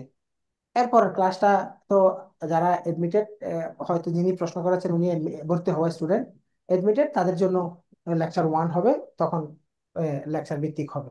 তাহলে এখানে 50তম 51তম উভয়ের জন্য এখানে ক্লাস শুরু, এটা কি 9 তারিখে আমরা একটা টার্গেট রেখেছি। এর আগে আমরা এই যে আমাদের যে ফ্রি মাস্টার ক্লাসগুলোকে আমরা ফ্রি রাখার চেষ্টা করেছি। তাহলে এর মধ্যে যারা আমার ক্লাস করেছেন তাদের জন্য আবারও বলছি, আমাদের যে ফাউন্ডেশন ফাউন্ডেশন ফাউন্ডেশন কোর্সের জন্য এ, আজকের জন্য এর মধ্যে এই যে কোর্স চলমান অবস্থায়, এই যে মাস্টার ক্লাসগুলো হওয়া অবস্থায় ভর্তি হলে 5,000 টাকা করে দিলাম। আর যারা পঞ্চাশতমের জন্য এটা হচ্ছে, এটা 4,500 টাকা, আরো 500 টাকা কমিয়ে 4,000 করে দিলাম। এটা হচ্ছে ফর 3 ডেজ, এই 3 দিনে 3টা ক্লাস হবে, 3 দিনের জন্য এটা করে দিলাম। আপনারা 018111101 এই নাম্বারে এই নাম্বারে হোয়াটসঅ্যাপ করে আমাদের সাথে জয়েন হয়ে যান, যেন আপনারা শুরু থেকে সবকিছু গুছিয়ে পান। এর মধ্যে কয়েকজন স্টুডেন্ট আছেন আজকে ক্লাসে জয়েন করছেন কিনা আমি জানি না, কয়েকজন স্টুডেন্ট আছেন যারা একেবারে ভর্তি হয়েছেন আজকে থেকে 10 দিন 15 দিন আগে, আপনারা এর মধ্যে কোনো ক্লাসই পান নাই, অথবা 49-এর ক্লাসের সাথে আপনাদেরকে ক্লাস দেওয়া হয়েছে। এটা মূলত আমরা এই সময়ের জন্য অপেক্ষা করতেছিলাম। এই হচ্ছে কথা, আপনার নার্ভাস হওয়ার কিছু নেই। এর মধ্যে একটা প্রশ্ন ছিল। এমন স্টুডেন্টও আছে যারা 10 দিন 12 দিন আগে ভর্তি হয়েছেন কিন্তু এখনো ক্লাস পান নাই, কারণ কোর্সটা শুরু হয়নি এই জন্য ক্লাস দেওয়া হয়নি। এই হচ্ছে কথা। বলেন। স্যার এখন বলেন ইসলাম। স্যার স্যার আমার এখনো 50তমটা হচ্ছে প্রথম বিসিএস হবে আমার। তো এখন আমি কি 50তমতে ভর্তি হবো নাকি বেসিকটাতে ভর্তি হবো? না, আপনি 50 হন, কারণ বেসিকে আপনি মনে করেন বেসিকে হওয়া মানে আপনার আপনি ওই যে প্রিলির যে 50তম পাবেন, ওটা দিয়ে না দেওয়ার সমান। মানে 50তমের মধ্যে আপনি গুছিয়ে ফেলতে পারবেন যদি আপনি সিরিয়াস থাকেন, কারণ যদি 50ই আপনি পান তাহলে আপনি তো একটু সিরিয়াস থাকবেন। কিন্তু যে সেকেন্ড ইয়ারের স্টুডেন্ট সে তো আপনার মতো সিরিয়াস হতে পারবে না, সে বেসিকে যাবে। থার্ড ইয়ারের যে সে বেসিকে যাবে, আপনার টাকাও কম খরচ হলো। এবং এখানে 50তমতে ক্লাসের সংখ্যা বেশি। 50তমতে মনে করেন ডেইলি, মনে করেন যে, সপ্তাহে 4টা, ইভেন কখনো কখনো 5টা ক্লাসও পড়া যেতে পারে, তবে এভারেজ 4টা ক্লাস হবে। কিন্তু বেসিকে ক্লাস হবে সপ্তাহে 2টা। এখানেও পার্থক্য আছে। আর বেসিকে এই বছর প্রথম ধাপে কোনো শীট দেওয়া হবে না, যদি কেউ চায় তাহলে দিয়ে দেওয়া হবে, কিন্তু এখানে শুরুতে আপনাদেরকে শীটগুলো দিয়ে দেওয়া হবে প্রিন্টেড। তো 50তমটা কি? প্রিন্টেড শিট দিয়ে সবকিছু দিয়ে এগুলো কোর্স ফি অত বেশি না, এগুলো আপনি অফলাইনে আসলে, অফলাইনে মনে করেন এখানে 16,000 টাকার ফি, একই জিনিস একই ক্লাসগুলাই তো আপনারা পাবেন। আর বেসিকের অফলাইনের ফি হচ্ছে 21,500 টাকা। এগুলো তো কম নাই, আমাদের বেসিকে অনেক স্টুডেন্ট আছে রানিং ব্যাচ গুলাতে, অনেক স্টুডেন্ট। আর বেসিক কোর্স বা ফাউন্ডেশন কোর্স, এটা এটা এই কনসেপ্টের সৃষ্টিকর্তাই তো আমি নিজে। আমার 2019 সালেও ফাউন্ডেশন বেসিক কোর্সের আছে।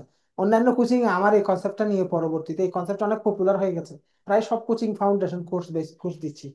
কিন্তু এটা আমি 19 সালে আমি প্রথম করছিলাম। এগুলো তো বাড়িয়ে বলার কোনো সুযোগ নাই, ইউটিউবে ফেসবুকে আমার ক্লাসগুলো, ওই সময়ের ক্লাসগুলো তো আছে, দেখলেই তো বুঝতে পারবেন। এই হচ্ছে কথা। 50তম কি ক্লাস কি শুরু হয়েছে নাকি শুরু না, হবে? শুরু হয়নি, শুরু হয়নি। 50তম অফলাইনে একটা ক্লাস ওরিয়েন্টেশন হয়েছে, ওদেরও ক্লাস শুরু হয়নি। মানে একটা ক্লাস হওয়া মানে ওটা আসলে ইন্ট্রোডাক্টরি ক্লাস।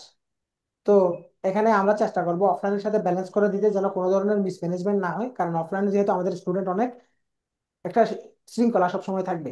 এই জন্য অফলাইনের সাথে ব্যালেন্স করে দিতে, তবে অনলাইনের ক্লাসের টাইম হবে সবসময় সন্ধ্যা 7:30, অথবা বিসিএস এর ক্লাস বোধহয় 8টায়, আর অন্যান্য জবের ক্লাসগুলো 7:30টায়। তাহলে শনি সোম বুধ যদি বিসিএস এর ক্লাস হয়, রবি মঙ্গল বৃহস্পতি প্রাইমারি হেড টিচার বা অন্যান্য নিবন্ধনের ক্লাসগুলো হবে।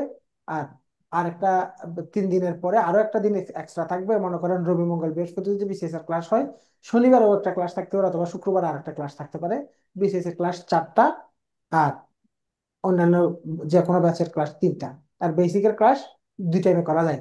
বেসিকের ক্লাস আপনি সকাল 10টায় করতে পারেন, যেহেতু আমাদের অফলাইনে স্টুডেন্ট আছে অনেকগুলো।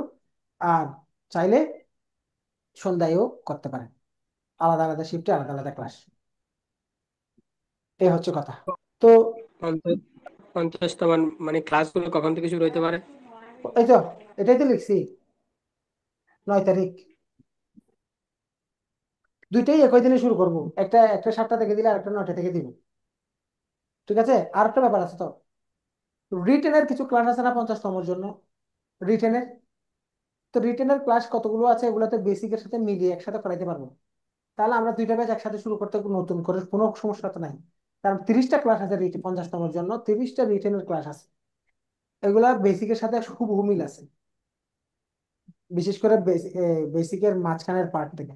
তো আমরা যদি দুই ব্যাচের স্টুডেন্টকে একসাথে ক্লাস দিই, কয়েকটা ক্লাস মানে সবগুলো না আবার কয়েকটা ক্লাস, তাহলে আমাদের তো একসাথে করতে কোনো চাপ নাই। আমাদের যেহেতু 49 স্টুডেন্ট বেশি, আমাদের স্মার্ট বোর্ড ক্লাসরুম খালি থাকে না, একটু চাপে থাকে, ঠিক আছে। তবু আমরা এগুলো যেহেতু নতুন ব্যাচ আলাদা করে লঞ্চ করে দিচ্ছি এবং স্টুডেন্ট ভর্তি হয়েছে, রুটিন দেওয়ার পরে কন্টিনিউয়াস ক্লাস চলতে থাকবে, ধারাবাহিকভাবে ক্লাস পরীক্ষা সবকিছু হতে থাকবে। আর শীট আপনাকে কুরিয়ার করে পাঠিয়ে দিব, মানে কি আমরা খুব বেশি প্রস্তুতি নিয়ে গুছিয়ে সবকিছু মালপত্র নিয়ে নামছি, মানে আস্তে আস্তে হবে দিব এ টাইপের কিছু না।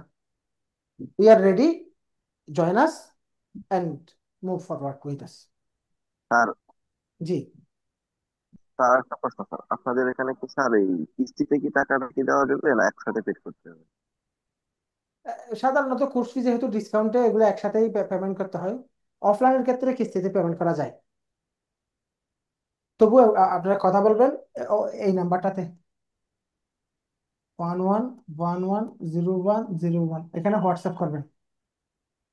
কারো যদি নিতান্তই সমস্যা হয়, মনে করেন ডিসকাউন্টটা পেতে চাচ্ছেন 3 দিনের মধ্যে, এই মুহূর্তে আপনার কাছে একসাথে 4,000 টাকা নাই, আপনি মনে করেন অল্প কিছু দিয়ে বুকিং করতে চাচ্ছেন, তাহলে এরকম ডিসকাউন্টটা পাওয়ার জন্য বুকিং দেওয়াটা তো আপনার জন্য দরকার, আপনি কয়েকদিনের মধ্যে জোগাড় করে ফেলবেন, তখন এখানে হোয়াটসঅ্যাপে বুকিং দিয়ে কাজটা করতে পারেন। তাহলে আমাদের জন্য সুবিধা হয় কারা কারা ক্লাস 1 থেকে জয়েন করছে।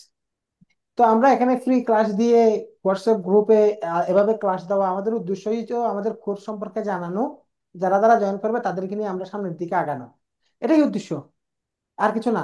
এখানে আপনি মনে করিয়েন না শুধু সওয়াবের উদ্দেশ্যে এই কাজটা করতেছে। অবশ্যই যারা জয়েন করছে এরা সবাই অনার্স পাস, অনার্স পাস, সবাই সচেতন। স্যার আপনাদের আমরা যে আমাদের প্ল্যাটফর্মে ভর্তির ব্যাপারে স্টুডেন্টদের, তথ্য দেওয়ার জন্য করছি এটা সবাই জানেন, এবং তাও জয়েন করেছেন। তবে তবুও যদি কেউ জয়েন না করেন, আমার তো উপকার আছে, আমি তো সব পাবো, আর আপনি কিছু উপকৃত হলে আমার তো ক্ষতি নেই। এটাই মূল কথা, সহজ সরল কথা। আমার শুরু থেকে এখন 2 ঘন্টা ধরে আপনারা আমার কথা শুনছেন, যার যে কয়জন যে পরে আসছেন আগে আসছেন, আমি একেবারে সিম্পল ন্যাচারাল কথাবার্তা বলি। আমি, আমার কথার টোনও ন্যাচারাল, আমি এক্সাজারেটেড কোনো কিছু বলি না, যা তাই। ঠিক আছে, আর কোনো প্রশ্ন না থাকলে আজকে শেষ করে দিই, যেহেতু আমাদের আরো ক্লাস আছে, আরো কথা বলার সুযোগ আছে। পরের ক্লাসে দেখা হবে, এটা কালকেও হতে পারে, পরশুও হতে আপনাদের পারে। প্ল্যাটফর্মটা স্যার কতদিন ধরে স্যার? জি, বিসিএস হেল্পলাইন প্ল্যাটফর্মটা কতদিন যাবত চলছে আপনাদের অনলাইনে? 38তম থেকে, বিসিএস 38তম থেকে 2018 সাল।